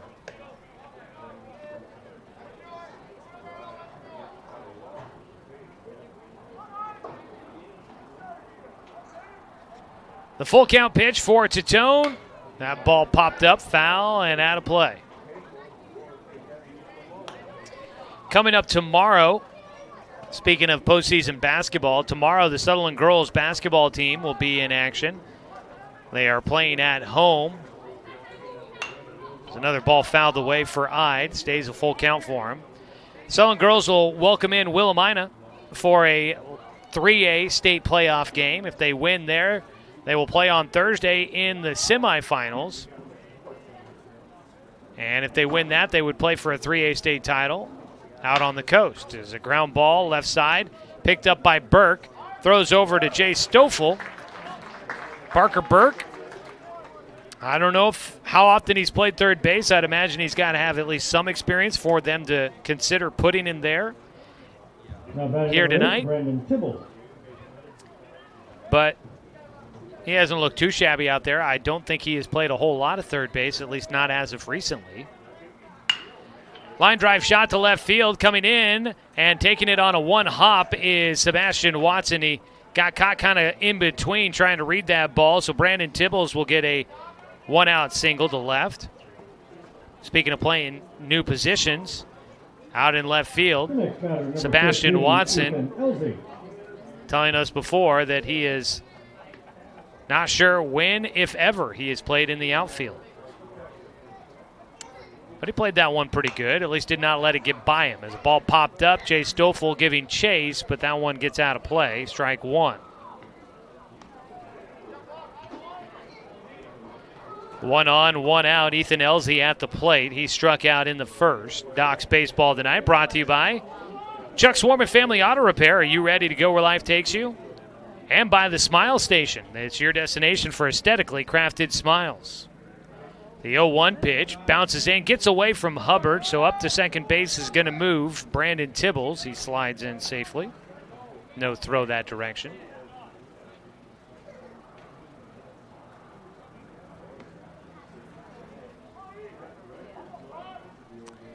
One count. Line drive just gets by the glove of Cade Johnson at short. That one finds the alley, and Grants Pass will tack on a run. Heading into second base goes Elsey with an RBI double to right field.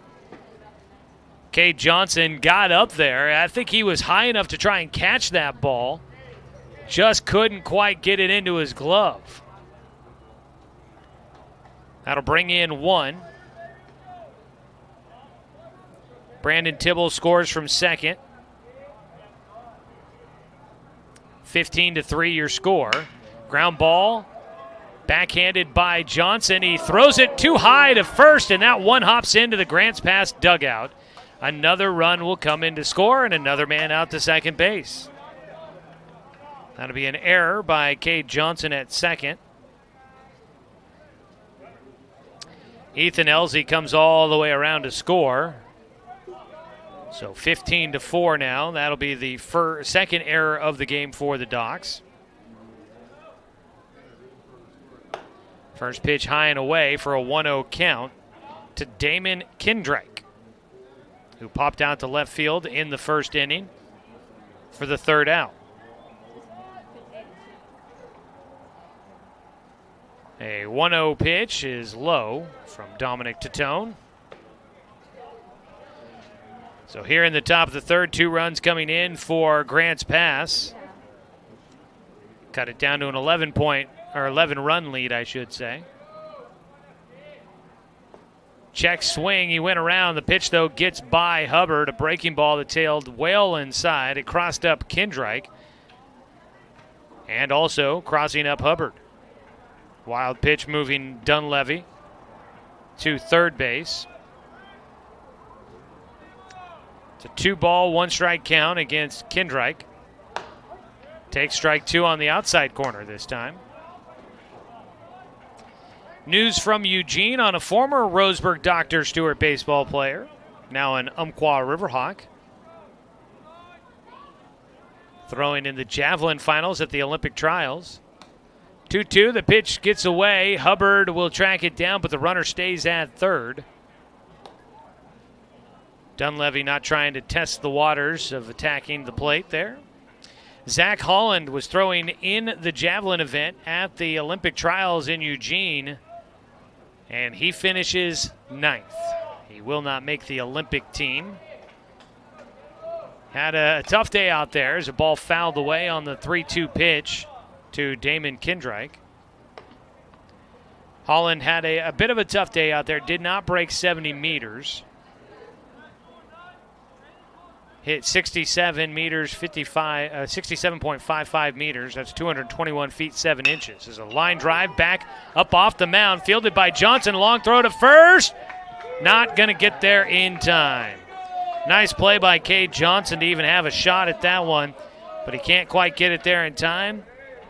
That is an RBI infield single for Damon Kindreich. And it's 15-5. Still 1 out here in the third. First, 3 of the first 4 batters have gotten on base and come around to score. Pitch high for ball 1 to Jared Weber, who walked in the second inning, was stranded at second base. Foul ball makes it a 1-1 count. Curtis Thompson wins the javelin throw with a season best mark of 82 meters, 82.78 meters. Again, Zach Holland had 67.55. So got some work to do for the youngster who has just picked up the javelin. He had not been throwing it for very long.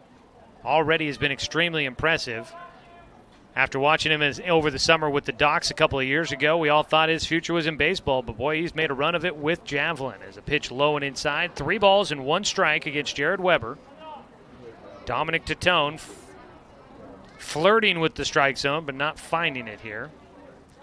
Blake Withers for the Docs headed down to the bullpen. Not sure if he's going to start warming up or not, as a swing and a miss makes it a full count here for Weber. Withers could use a good confidence-boosting outing after a tough one in his first start. Full count pitch here for Tatone. He gets him to swing and foul off the pitch. So Zach Holland, congratulations on making it into the Olympic trials. That is absolutely amazing, and good luck working to get back there again coming up in the future. Lights starting to come on here at the field as a ground ball left side and wide open at short. That ball rolls into left. Dawson Gillespie was playing for the double play ball and was out of position for that ball. And it just rolls right through the infield into left field for a single. There's 1 out, 2 runners on now, and here comes Coach Jeremiah Robbins to the mound for a visit. Coming up on Thursday this week, former Roseburg Indians runner Mahala Norris will get a chance to run in the 3,000-meter steeplechase event, and she will be doing that on Thursday at, I think it was 8:57, running up there in Eugene, where she just won a national championship at the D1 NCAA National Championship Track and Field meet. So we'll see what she can do. She also will be an underdog, much like Zach was in the javelin. She'll be an underdog looking to try and do her best there. We've got a call to the pen brought to you by Shelby and Migulena Construction. As Cade Johnson. We'll move some things around.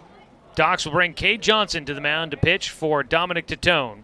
We'll have all the defensive changes when we come back. It's a call to the pen brought to you by Shelby and Migulena Construction on 541radio.com and on the Score, 92.3 FM and 1490 AM. At Current Orthodontics, we stand out because of the smiles and the excitement that we create. A beautiful smile can really make a huge impact in someone's life.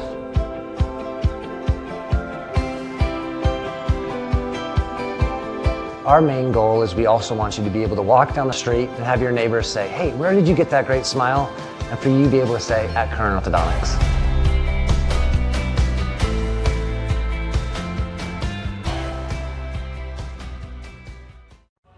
At Brook Communications, our job is to get results for your business, period. We can take your story and tell it to the people you want to reach in a way that compels first-time clients to become repeat customers. We get them through your door so you can do what you were meant to do. Proclaim your sales message to the largest audience of any media company in Douglas County. Brook Communications dominates through the power of 5 radio stations and 541radio.com. Results amplified. Locally owned. Brook Communications.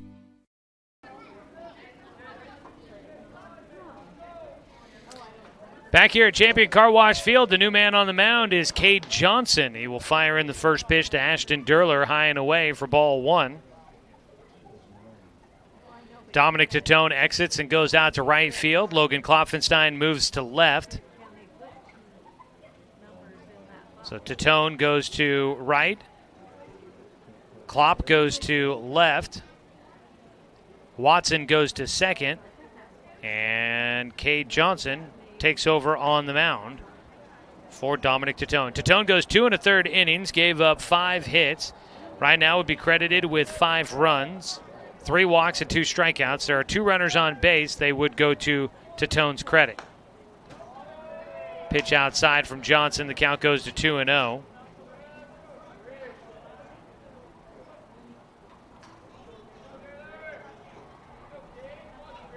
Johnson misses high for a 3-0 count.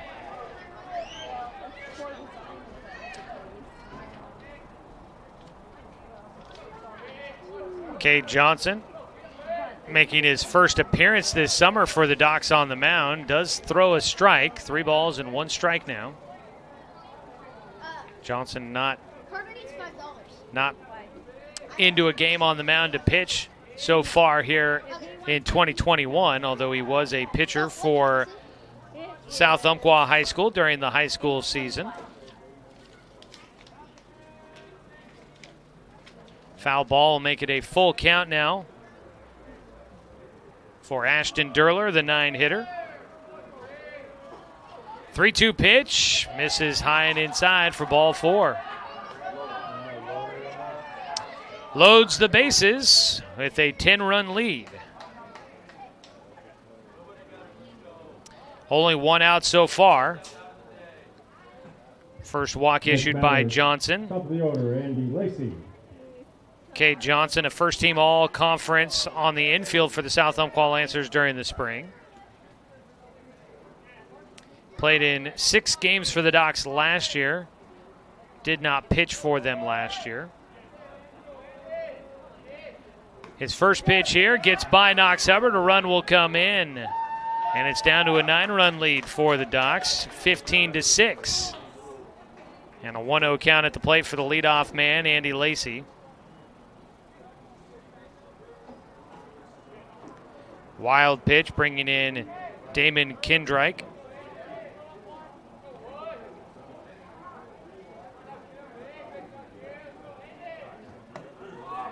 Big swing and a miss out of Lacey.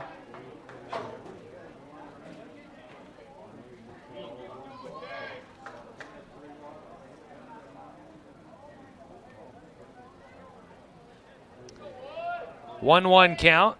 Runners at second and third. This ball popped up in the air. Hubbard giving chase back behind home, and that one into the netting for strike 2. A ball and 2 strikes. At third base, Jared Weber. At second base, Ashton Durler.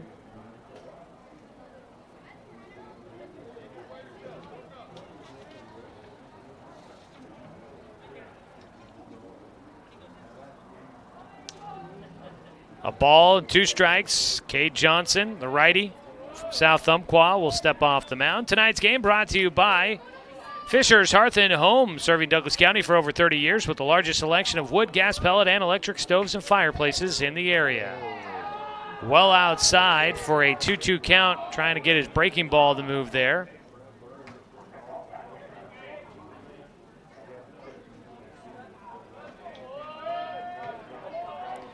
The 2-2 pitch for Cade Johnson. Strike 3 called. Got the breaking ball in the outside corner. And there is the first strikeout for Cade Johnson in the game. Third for the Docs pitchers. 2 down, and the 9th hitter to the plate for Grants Pass here in the third will be Cameron Sewell. Number 11, Cameron Sewell. Sewell is 0 for 2. Grounded out to first his last time up.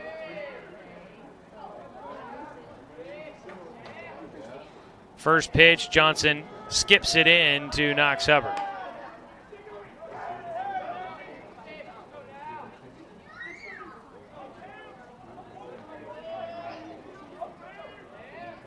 The 1-0 pitch. High for a 2-0 count. No action in either bullpen right now.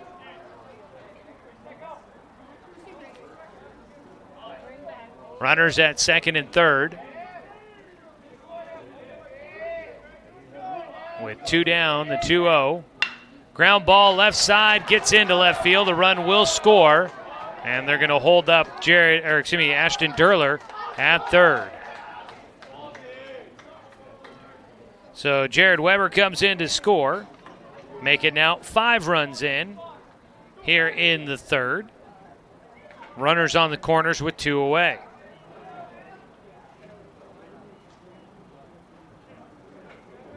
Now batting Andrew Ide. So it'll bring up Andrew Ide for a second time in the third inning. He grounded out to third base his first time up.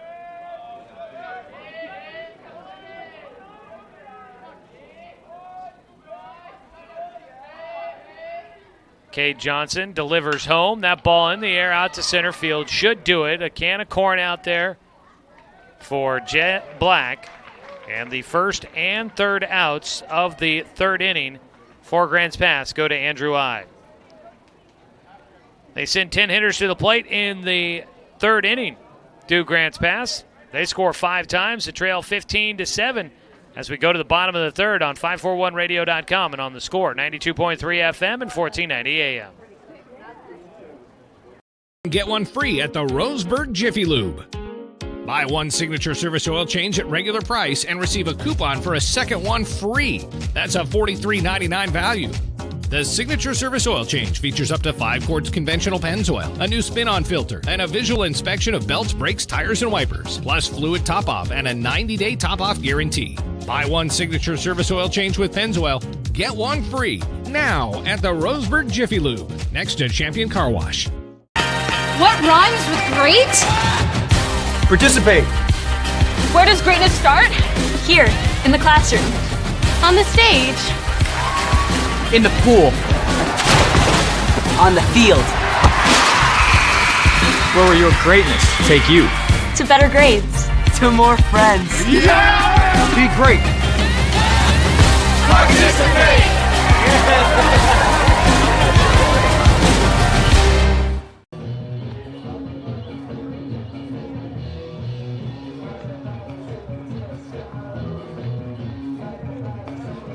Bottom of the third inning. This is Doc Stewart's Baseball coming at you online at 541radio.com. Video streaming of Doc's Baseball is presented by the Cow Creek Tribe.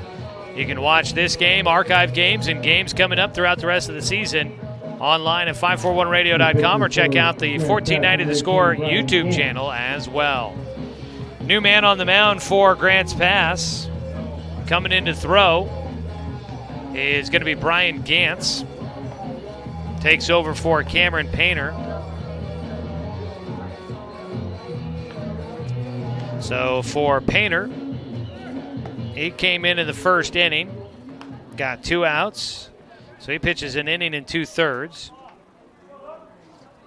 He gave up 1, 2, 3, 4, 5. He gave up 9 of the 11 hits.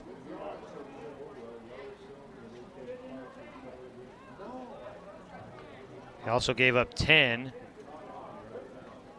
of the 15 runs. Leading things off will be Logan Klopfenstein against the new pitcher. Grounds one towards short. Bobbled there by Sewell, and no play to be made at first base. So Klopfenstein gets on for the first time here in this one. Next batter, catcher Knox Hubbard. Knox Hubbard comes in to bat.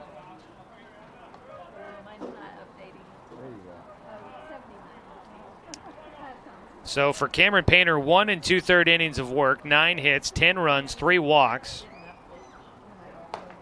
He did not have a strikeout. First pitch, a strike from Brian Gantz to Knox Hubbard. Brian Gantz from Hidden Valley High School. His 0-1 pitch misses low and inside.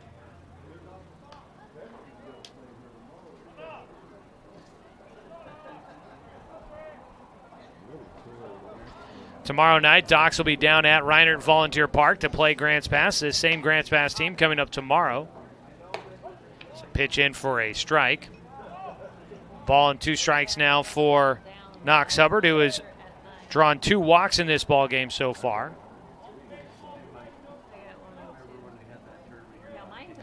Cade Johnson throwing some more in the bullpen over there. Pitch skips in off the chest protector for Andy Lacey. Up to second base goes Klopfenstein. 2-2 count for Knox Hubbard. So Cade Johnson came in relief.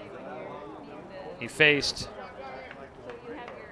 4 batters, and looks like they want to get him some work out there to try and see if they can clean some things up. Ground ball to first base, taking it himself is Damon Kindreich, I believe.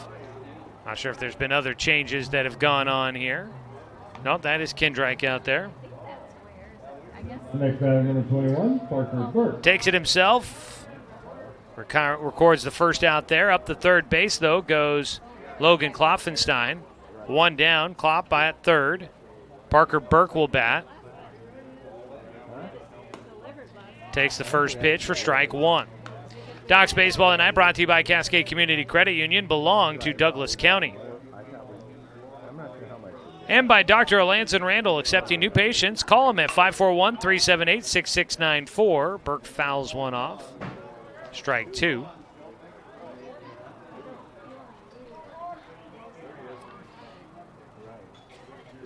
Klopfenstein at third. Again, he was our interview guest in between games tonight on our BTB player interview. Swing and a miss, strike 3 for Parker Burke. He goes down for strikeout victim for the Grants Pass pitching staff here tonight. 2 away. Still man at third. Docs leading 15-7. Sebastian Watson bats, and he'll take low and outside for ball 1. Watson now at second base in this one.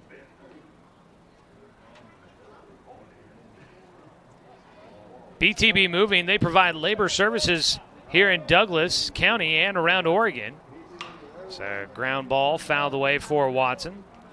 So if you are looking to move or get some stuff moved for you, get in contact with BTB Moving.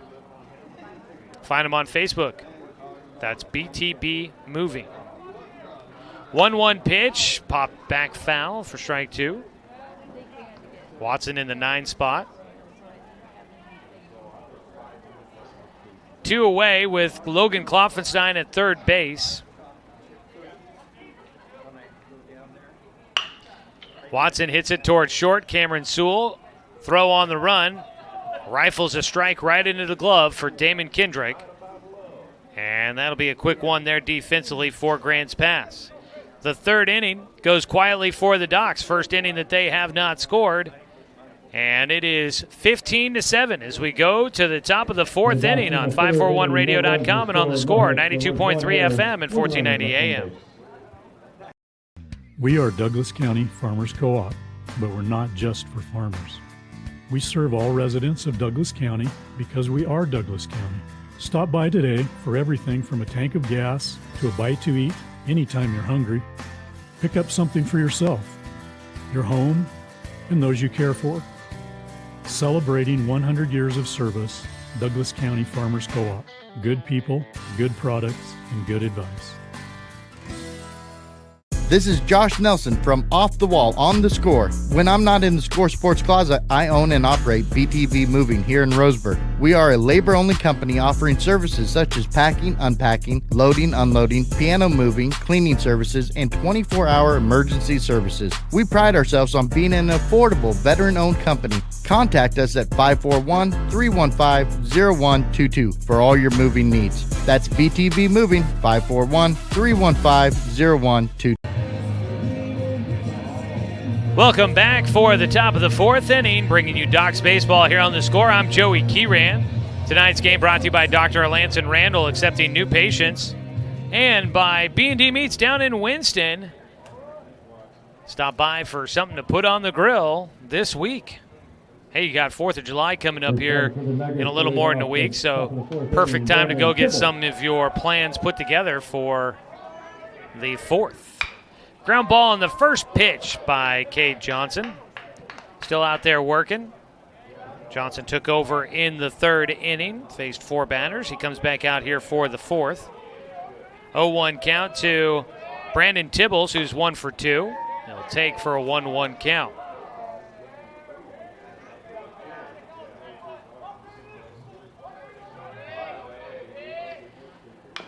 The 1-1 fouled off, and Tibbles has a 1-2 count.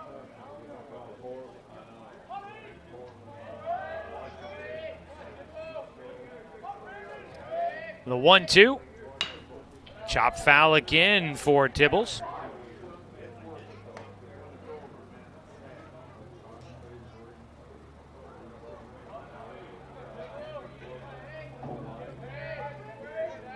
The 1-2 pitch, breaking ball. And Tibbles wanted a hit by pitch, and he's not going to get the call. He gets told, come back. It's a 2-2 count.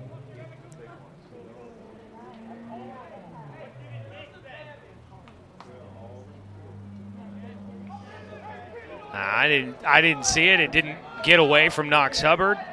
Tried to catch it there on the YouTube video page, but didn't see it there. Instead, it'll be a base hit. So Tibbles seems to almost skip his way down to first base. He gets his 2nd hit. That's a runner on base.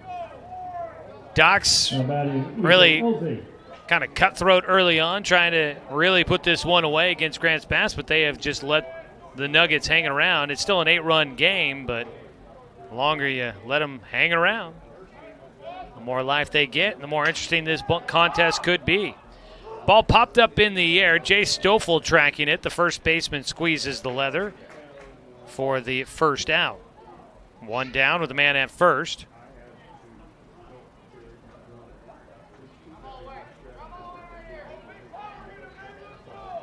Now batting, Brian Gantz.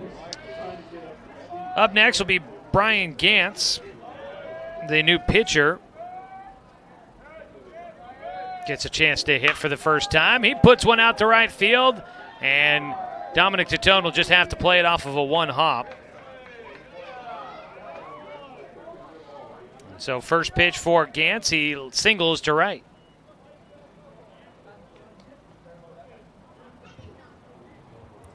Up to second base went Brandon Tibbles on that ball.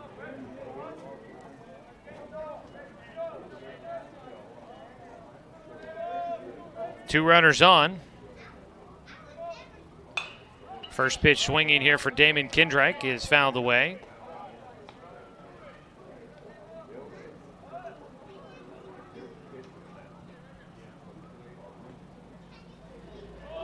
Oh, 1 count.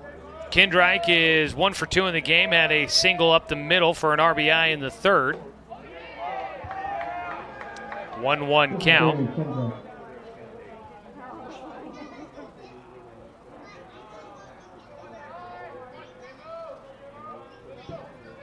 Cade Johnson on in relief. Second pitcher for the Docs tonight. Gets a foul ball back to the screen. It'll be interesting to see if the Docs get a little healthier or get a little bit more full strength tomorrow. They do have a decent number of guys down in the dugout down there. A few are on the IL as a ball fouled away again by Kendrike. He's got a 1-2 count.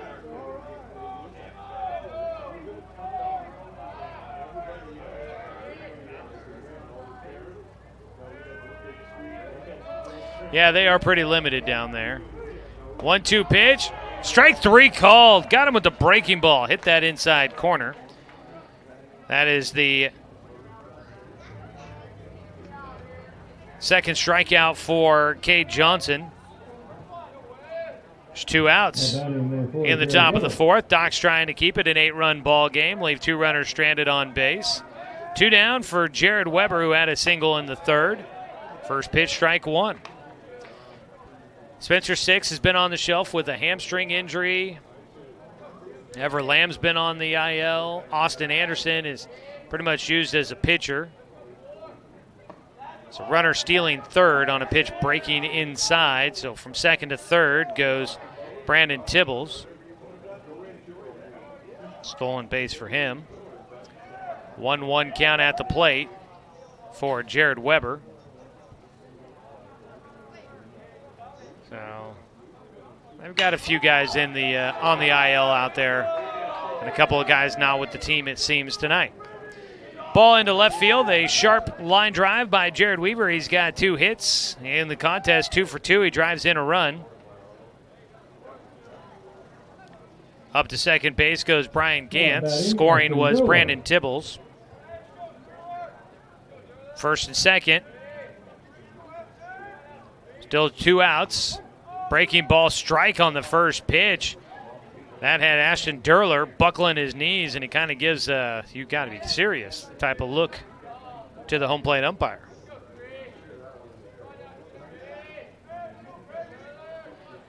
The 0-1, low and outside, 1-1 count.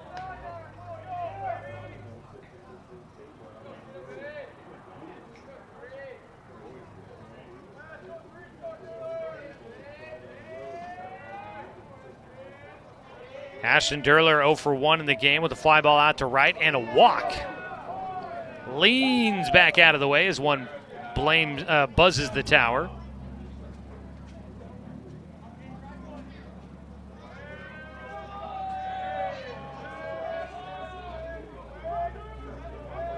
Two balls and a strike, and it's fouled back to the net.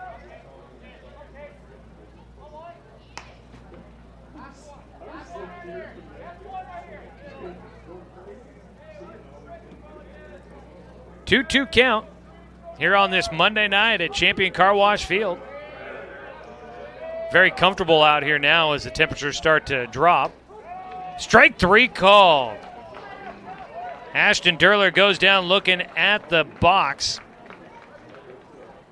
And that is 2 strikeouts in the 4th for Cade Johnson to get him through it.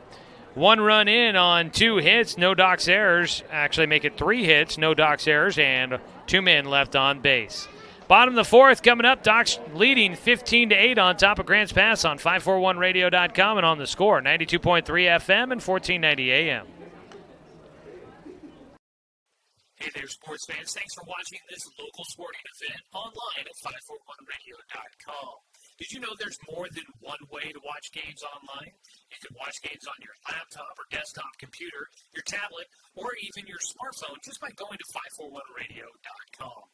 But we also use YouTube to stream all of our video broadcasts, which means you could be watching this game on your big screen TV with a number of different streaming devices. You can stream our live YouTube broadcast through your PlayStation or Xbox gaming device, or through streaming devices like Google Chromecast, Apple TV, or Roku. There's plenty of ways to follow this live local sporting event. Plus, you can find past events archived on 1490 The Score's YouTube channel. Find us on YouTube and subscribe today to keep up with the latest in local sports coverage.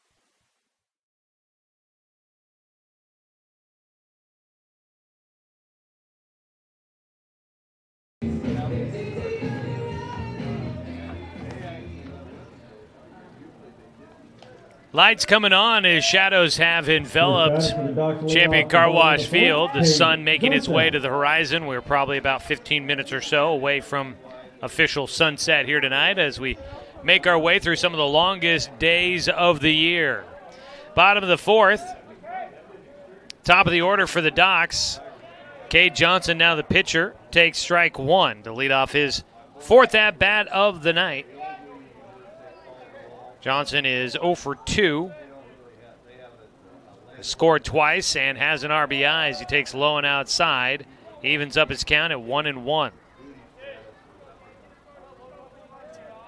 One of the longest days of the year. This game has felt a little on the long side.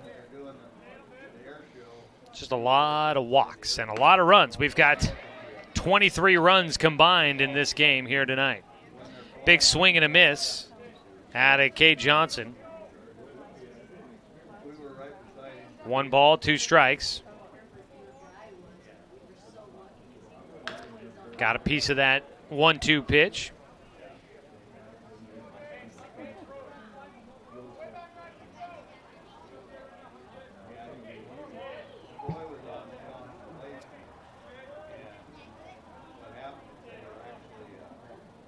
On the mound is Brian Gantz in relief.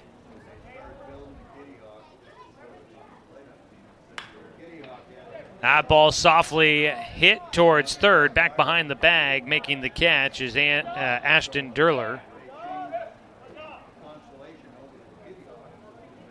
Next batter, One away. That ball just a little soft liner out that direction.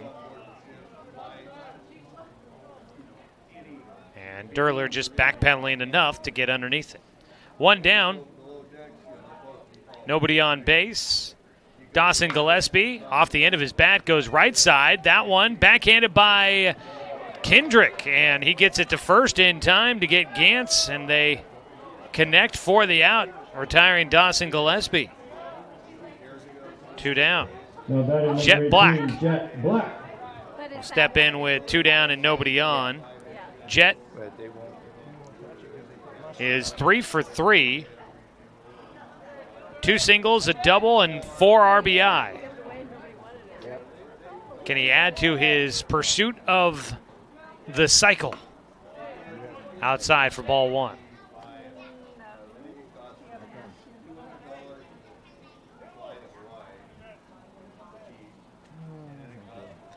A 1-0 pitch.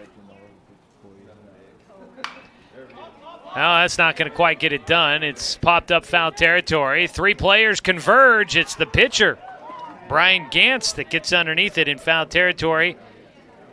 Brian Gantz has come in. He has quieted the bats for the Docs. A 1-2-3 frame there in the bottom of the fourth. No runs, no hits, no errors, and nobody left on base. We're through 4 innings of play. We go to the top of the 5th. Docs leading 15-8 on top of Grants Pass. Here on 541radio.com and on the Score, 92.3 FM and 1490 AM.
Heading to the top of the 5th inning, Docs Baseball is brought to you by Flyaway Travel. Book your travel plans with their travel experts, now located at 1445 West Harvard Avenue. 8 runs, 9 hits, 2 errors for Grants Pass. 15 runs, 11 hits, 2 errors for Roseburg.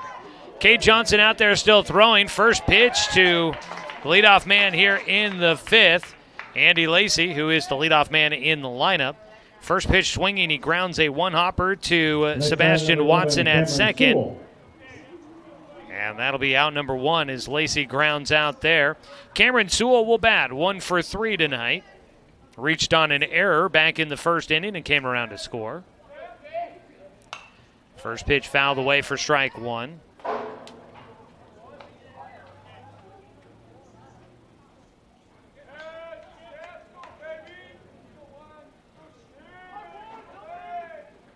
The 0-1 pitch, line drive right by Kate Johnson. That's when you say, look out. That ball screaming by the pitcher. Now batting Andrew. And that'll be a base knock there for Cameron Sewell.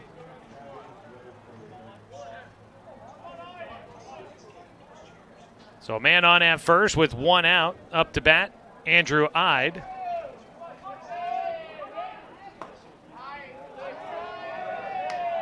A 1-0 count for him.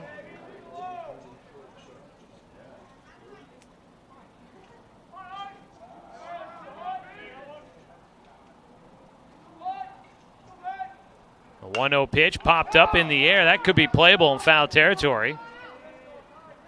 And Knox Hubbard can't bring it in.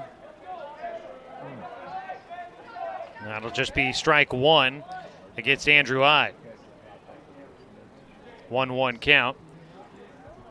Brian Thornton asking on our YouTube channel about Tyler Thornton. He's down there. He's not in uniform tonight, so not available, obviously, for the Docs. But he looks to be improving with that wrist. Good to see the cast was off. He just had a brace, it looks like, on his arm, so that's good. When I found out on the second pitch of his first at-bat of the season that he had broken his arm, I thought no way we'd see him again this summer, that it was done. But looks like there's a chance. Ground ball, Gillespie to Watson, and they will not be able to get the out to first. Sliding in and breaking things up was Cameron Sewell.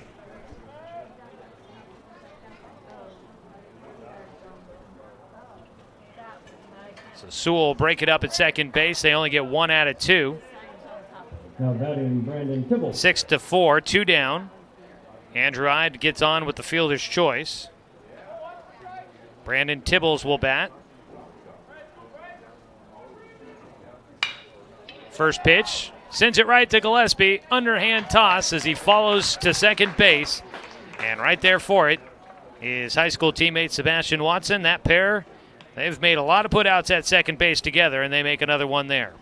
No runs on 1 hit. There were no Docs errors and 1 man left on base. As we head to the bottom of the 5th inning, Docs leading 15-8. Right here on 541radio.com and on the Score, 92.3 FM and 1490 AM.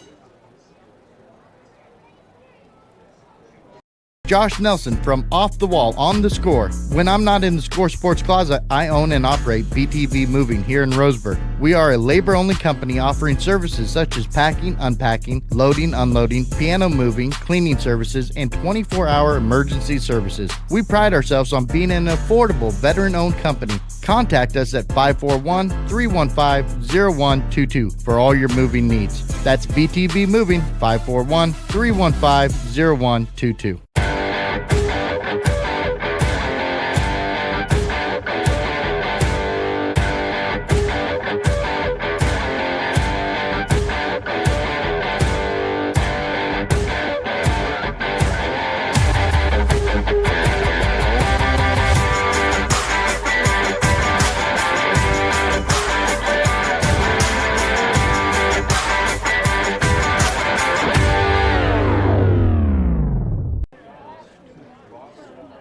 And we go to the bottom of the 5th inning.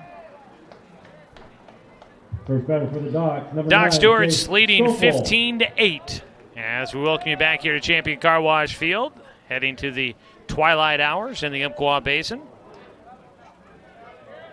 Leading things off for the Docs is Jay Stoffel takes the first pitch, strike one.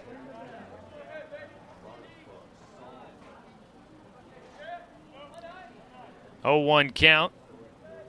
Jace is 2 for 2 in the game with a triple and a single. He's driven in 3. Takes low and outside for ball 1.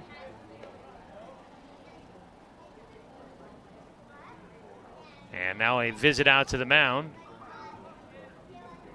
The catcher walking out that direction.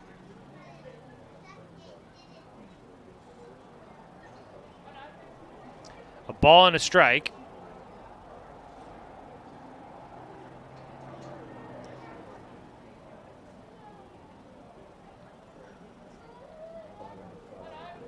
And now back to the dish. Not sure if they were trying to buy time for the umpire because he got clipped by the baseball, or it just seemed like a trip to the mound that they were just looking to waste time as a ball fouled down the right field side by Stoffel gets out of play. I mean, they may have had real things to talk about out there, but the way that Andy Lacy just waltzes out to the mound, just takes his time strutting that direction, and just kind of felt like they may have been looking to just kill some time to let somebody get a breather there for a moment. 2-2 now the count after a ball in the dirt. Jace trying to get Doc started here. If they were to put together another big inning and score 8 runs, they could end it here early. Saw him put up 11 in the first inning. Brian Gantz has looked a little bit more in control out there on the mound as he misses low here. Count goes full. Gantz took over in the third inning, and he is not allowed a hit or a run, and only 1 runner on base because of an error. Full count pitch. That one fouled off by Stoffel, stays alive. So we'll do it again as some of the horizon turning pink as the sun starts to set off in the distance. Can't see it from where we sit. It's back to our left. Over the Callahans. The full count pitch. Ball 4. So a leadoff walk issued to Jay Stoffel. 1 on. Dominic Tatone batting. Dominic Tatone. Dom is 2 for 3 in this game with 3 RBI. A pair of singles in the first inning.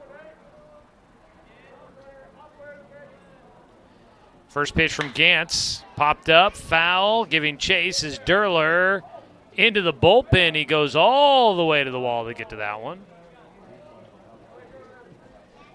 Does not get there in time, but he goes all the way to the wall to try and get there.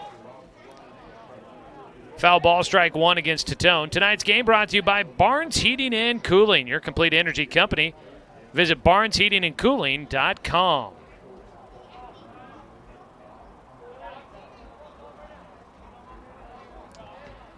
The 0-1 pitch. Gantz hits the outside corner for strike 2. These two teams meet again tomorrow night down at Grants Pass. Doubleheader starts at 5 o'clock. Our broadcast coverage will start at 4:45. We'll have both games of that doubleheader for you. The 0-2 pitch swung on, and that one did get a piece of the catcher. Andy Lacy crumpled over as soon as that ball was off the bat of Dominic Tatone. Now is up walking around to walk it off. 0-2 count still remains for Tatone. And Lacy will get a moment to take a breather. Coming up tomorrow, you can pick up a copy of the News Review print edition for a recap of tonight's game, as well as some of the other action that had gone on for the Docs here in the last couple of days. No print edition on Mondays, so it'll have a couple of articles in there. Yours truly providing that. So keep up to date with the Docs by picking up a copy of the print edition of the News Review. Check out the sports section there. You can also get a online subscription to be able to read about the Docs throughout the season as well.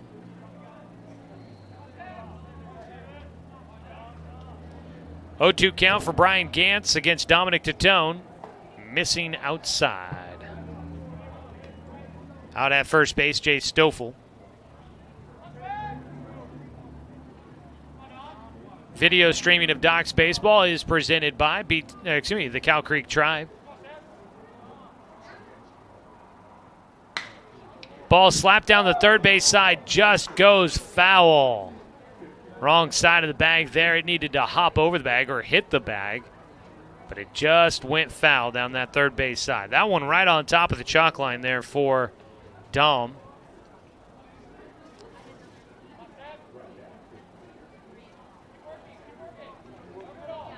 One-two count. 15-8 our score here. 21 hits combined in this one. Tone trying to pick up one here, make it 22, and he fouls off another pitch. A long at-bat for him against Brian Gantz.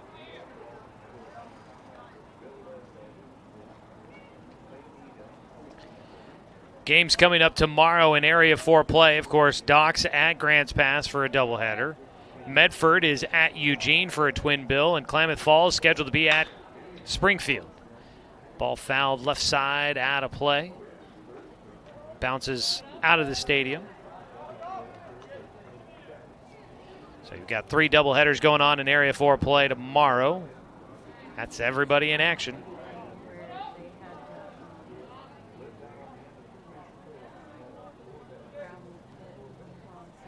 One-two pitch here for Gantz, trying to get this out, and he'll miss high with the breaking ball. Can't get Tone to chase after that one. Area 4 standings. Nobody's played Area 4 games until today. Doc's leading the Area 4 standings at 1-0 in league play.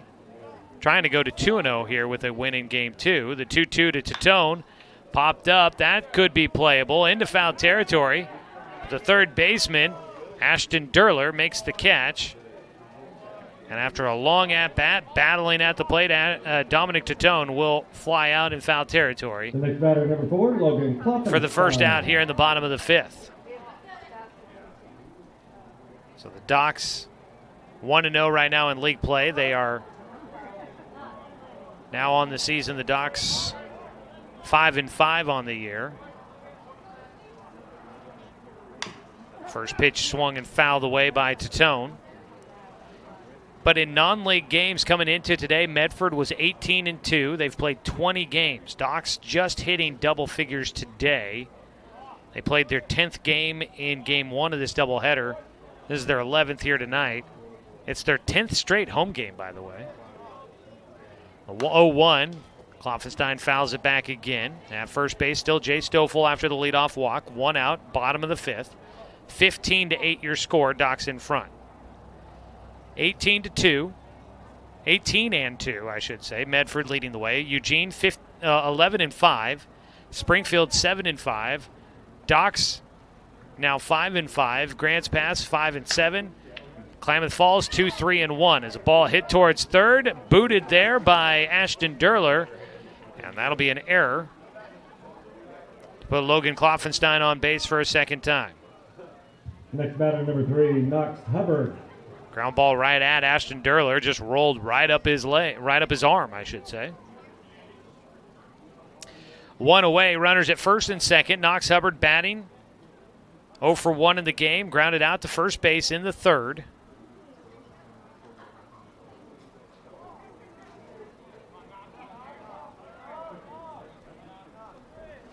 Docs will be playing down in Medford in a tournament coming up later this week, as Hubbard will take strike one.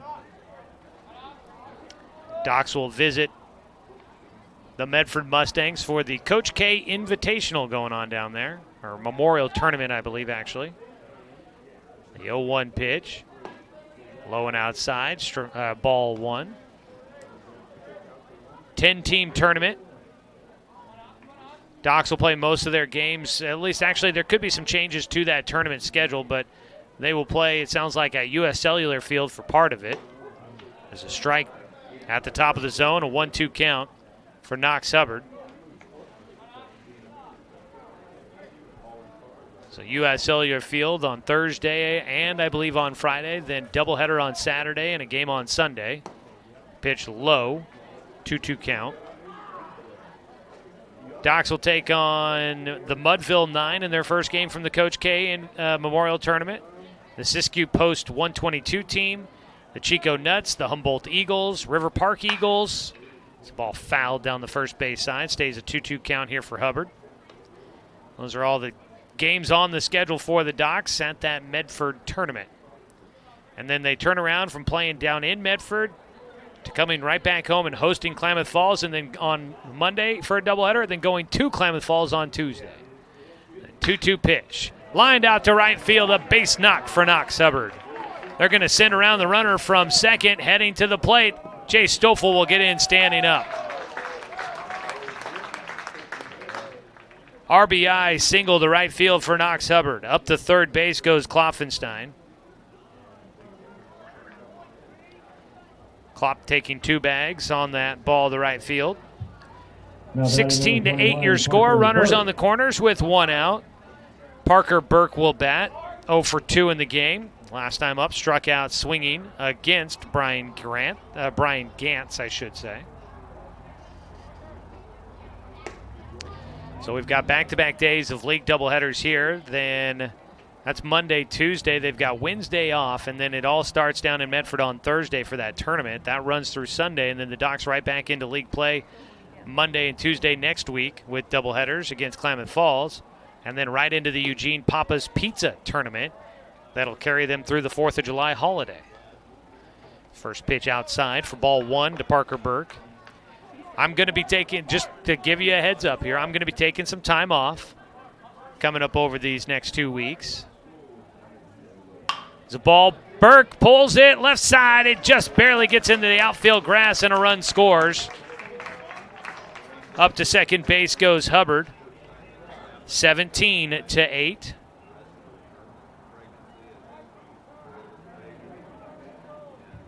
I think I mistakenly spoke earlier. I said we needed 7 runs. I don't know if I said that on the radio or if I just said it to Craig back in the studio, but Docs only needed 3 runs to get to the 10-run rule.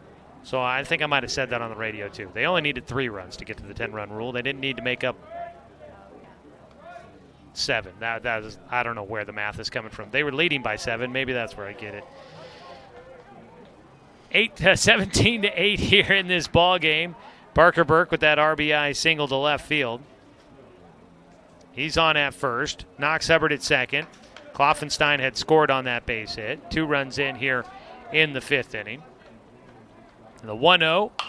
Sebastian Watson fouls it away. Strike 1 with 1 out, 2 runners on. So the Docs need 1 more run to come in to score. That is Knox Hubbard out at second base, and that would end things early here. Whew. Curious how many people caught that and were scratching their heads while I was talking earlier. Been a lot of numbers in this one here. 23 hits, 25 runs. Teams have batted through the lineups. Both teams have. Docs sending 16 hitters to the plate in the first. Grants Pass sent 10 hitters to the plate in the third. A 2-1 pitch here to Watson.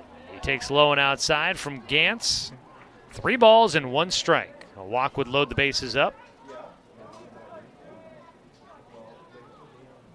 So we're hitting a busy stretch, but I will be taking some time off here over the next week and a half or so, which means that some of those games will be online, or will be radio broadcasts only the audio, no video, as a walk issued to Watson. So the game-winning run now at third, well, the game-ending run, I should say. That's how I like to refer to it. The Docs already in the lead, so they very much have a win within their grasp. But if they score 1 more, it would end it early here in the bottom of the 5th. 17-8 the score, and a visit out to the mound for the coaching staff for Grants Pass. So for the games that I have other guys filling in, Dan Bain, Kenny Sherman going to be taking some turns behind the microphone for us here this summer. When those guys are doing it, most likely they're going to just be radio-only broadcasts. You can obviously listen to the game streaming online, but there won't be the video simulcast to go along with them. So just to let you know there.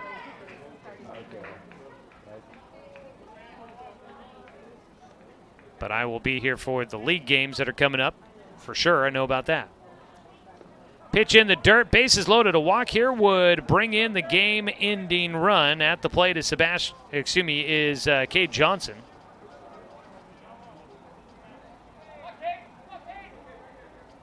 Johnson is 0 for 3 in this one. Walked in the first inning. Fouls off a pitch for strike 1.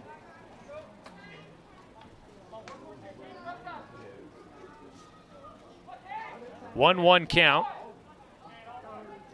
The defense is playing in to try and cut the run off at home. See if they can go home to first for a double play to get out of the fifth. Ball out to left field. That should possibly do it on the run. The catch made by Ide. He throws in. The ball goes all the way to the plate, and it will not be there in time. A sac fly for Cade Johnson. 2 down, and that will wrap it up as the Docs stretch it out to a 10-run lead. And the final will be 18-8. Docs get the victory here tonight.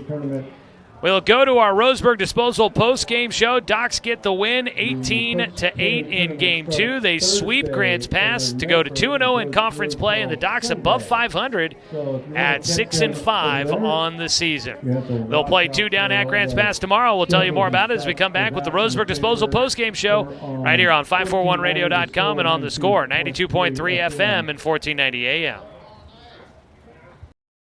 Hey there, sports fans. Thanks for watching this local sporting event online at 541radio.com. Did you know there's more than one way to watch games online?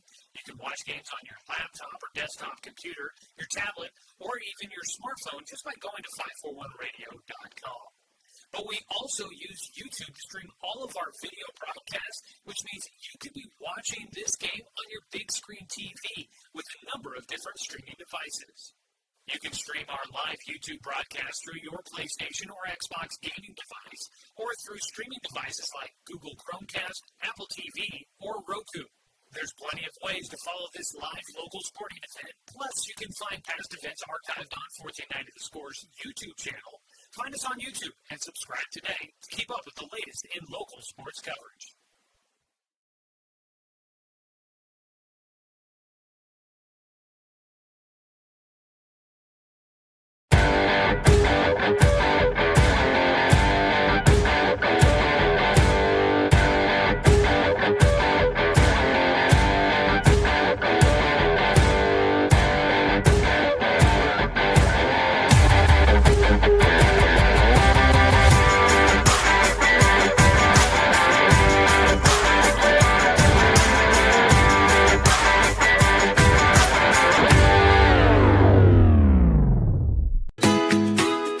Get ready to satisfy your dessert cravings with Mountain Mike's new mini churros.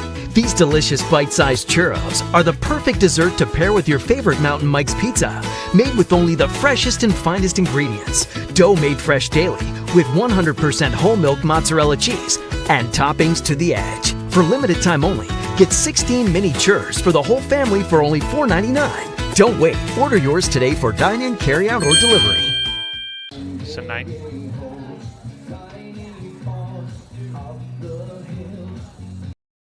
We are Douglas County Farmers Co-op, but we're not just for farmers. We serve all residents of Douglas County because we are Douglas County. Stop by today for everything from a tank of gas to a bite to eat anytime you're hungry.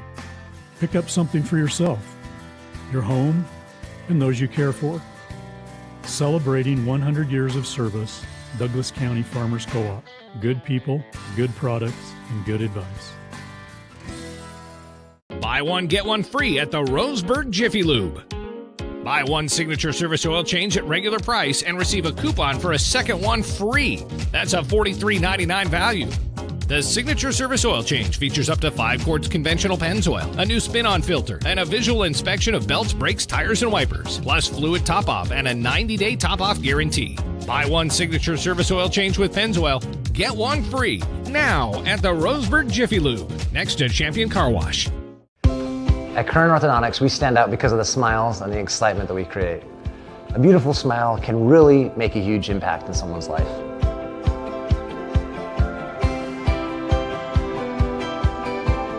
Our main goal is we also want you to be able to walk down the street and have your neighbors say, hey, where did you get that great smile? And for you to be able to say, at Current Orthodontics.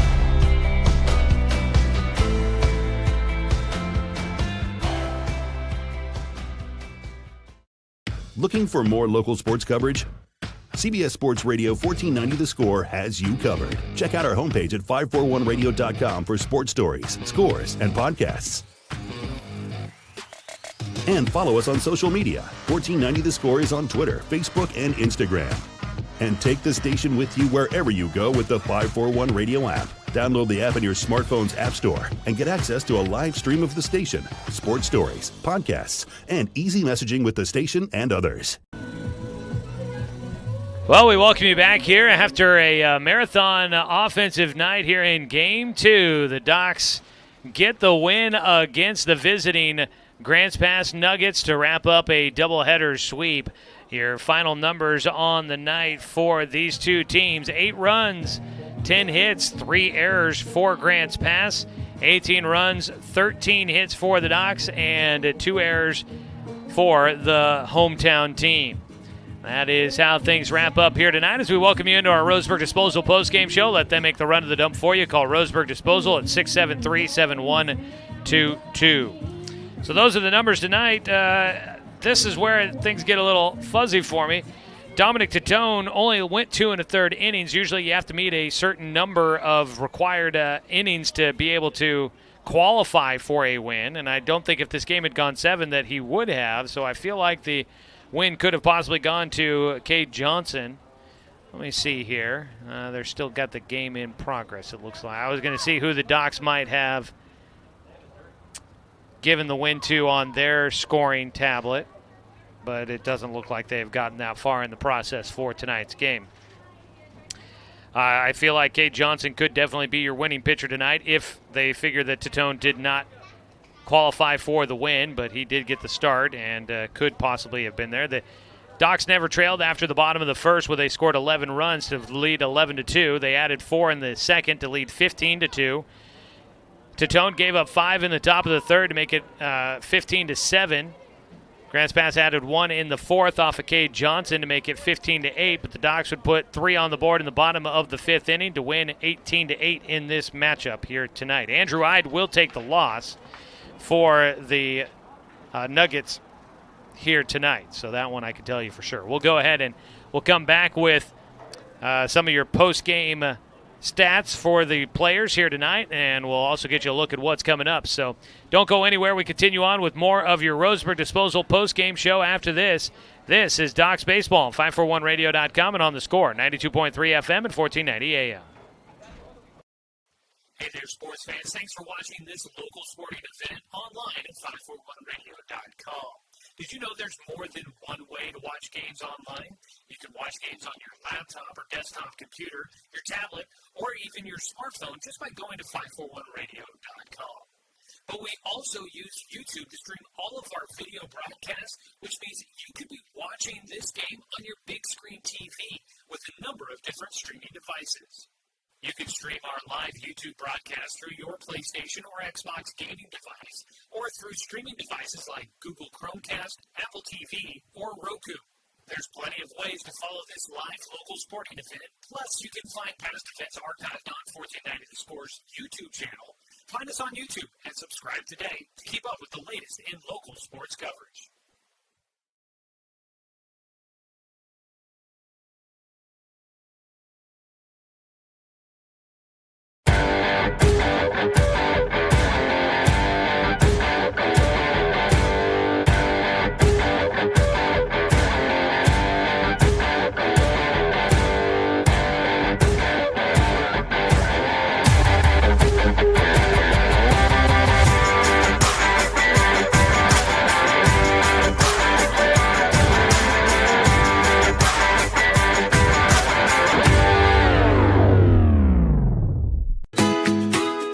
Get ready to satisfy your dessert cravings with Mountain Mike's new mini churros.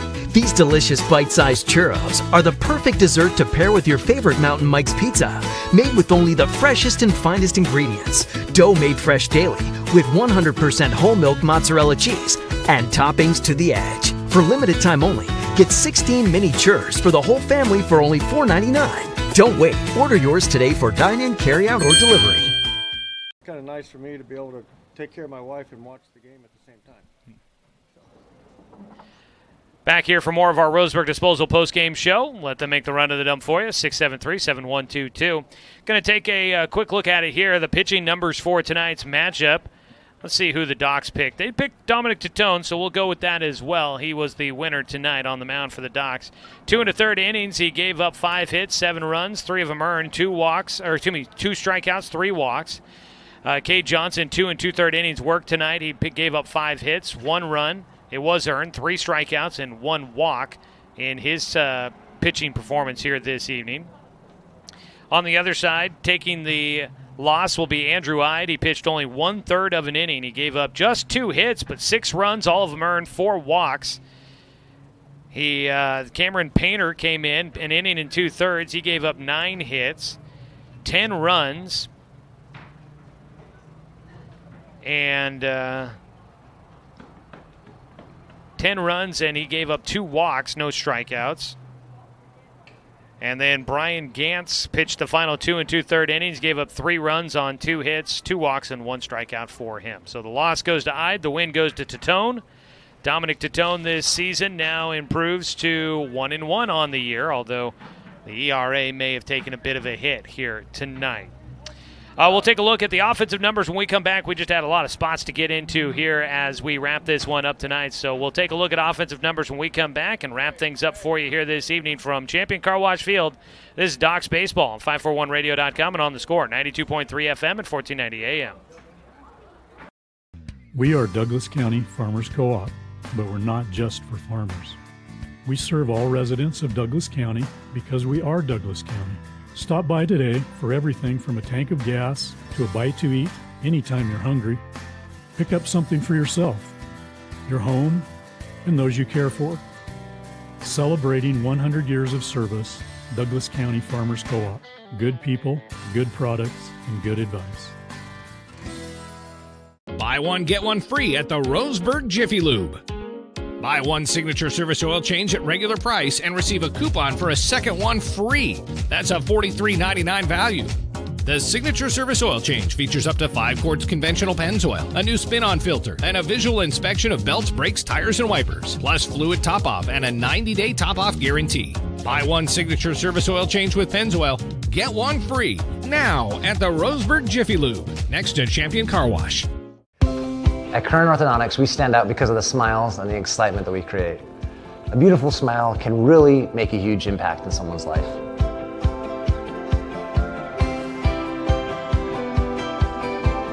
Our main goal is we also want you to be able to walk down the street and have your neighbors say, hey, where did you get that great smile? And for you to be able to say, at Current Orthodontics.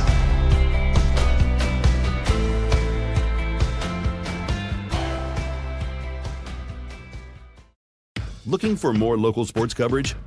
CBS Sports Radio 1490 The Score has you covered. Check out our homepage at 541radio.com for sports stories, scores, and podcasts. And follow us on social media. 1490 The Score is on Twitter, Facebook, and Instagram. And take the station with you wherever you go with the 541 Radio app. Download the app in your smartphone's app store and get access to a live stream of the station, sports stories, podcasts, and easy messaging with the station and others.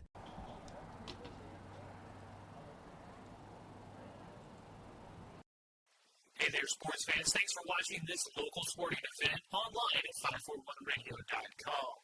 Did you know there's more than one way to watch games online? You can watch games on your laptop or desktop computer, your tablet, or even your smartphone just by going to 541radio.com. But we also use YouTube to stream all of our video broadcasts, which means you could be watching this game on your big screen TV with a number of different streaming devices.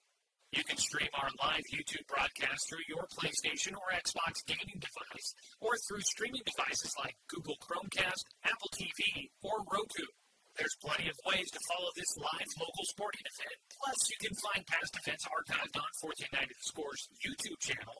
Find us on YouTube and subscribe today to keep up with the latest in local sports coverage.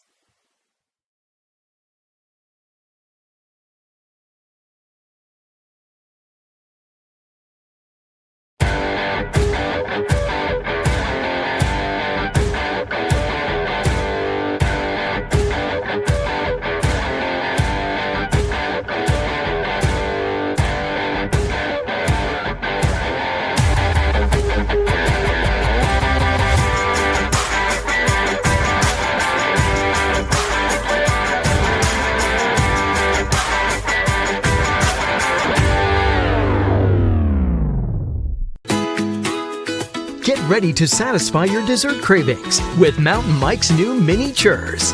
These delicious bite-sized churros are the perfect dessert to pair with your favorite Mountain Mike's pizza, made with only the freshest and finest ingredients, dough made fresh daily with 100% whole milk mozzarella cheese, and toppings to the edge. For limited time only, get 16 mini churros for the whole family for only $4.99. Don't wait. Order yours today for dine-in, carry-out, or delivery. And we welcome you back to Champion Car Wash Field, where we wrap things up here tonight on your Roseburg Disposal post-game show. Joey Kieran with you. A big couple of wins for the Docs as they sweep Grants Pass to start out 2-0 in Area 4 play. Not a bad way to start out league season. And after maybe a somewhat frustrating and had some disappointing moments for the Docs over the weekend, they make up for it with a couple of big wins here tonight and put a positive spin on the start of the week here this week. They'll have two more coming up at Grants Pass tomorrow. Before we get to that, let's take a look at some final numbers here in Game 2. Cameron Sewell with a pair of hits. Same with Brandon Tibbles. Also 2 hits for Jared Weber in Game 2 for Grants Pass as they finished with the 10 hits for them. On the other side for the Docs, 3 hits for Jet Black.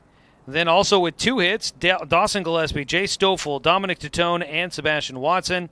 Parker Burke, Knox Hubbard also getting hits in this game here tonight as well. Docs scored 11 in the bottom of the first to pull ahead big on top of Grants Pass, and it was 15-2 after 2 innings of play, and it was kind of all but done there. They just had to get this one to the finale, and the Docs able to do so in 5 innings with 3 runs in the bottom of the 5th to pull off the 18-8 victory. Docs will play 2 down at Grants Pass tomorrow. Game 1 starts at 5 o'clock down at Reinhardt Volunteer Park. If you can't make the trek down there, we'd love for you to tune in and join the broadcast with us. We'll be broadcasting down there starting with pregame at 4:45 here on the radio, or watch the video simulcast at 541radio.com and on the 1490 The Score YouTube channel. As we wrap it up, I want to say thanks for Grants Pass making the trip up here today. We look forward to returning the favor tomorrow. Thanks to head coach Jeremiah Robbins, the entire Roseburg American Legion baseball program, for allowing us to bring you another season of Docs baseball here on The Score. Thanks to Craig Ortega back in the studio for the radio production here on this Monday night. And as always, a thanks to you, the fan, for tuning in for tonight's broadcast, because, of course, without you, I'm just a guy sitting here talking to myself. I'm Joey Kieran. We will chat with you guys coming up tomorrow night when we do it all again. A doubleheader from Reinhardt Volunteer Park down in Grants Pass, with Game 1 starting at 5 o'clock of a doubleheader. And our game will continue on there. We'll have both games for you. You can watch with pregame starting at 4:45. Watch the games online at 541radio.com. Thanks to sponsorship from the Cow Creek Tribe. Or catch the games right here on Douglas County's home for sports, The Score, 92.3 FM and 1490 AM.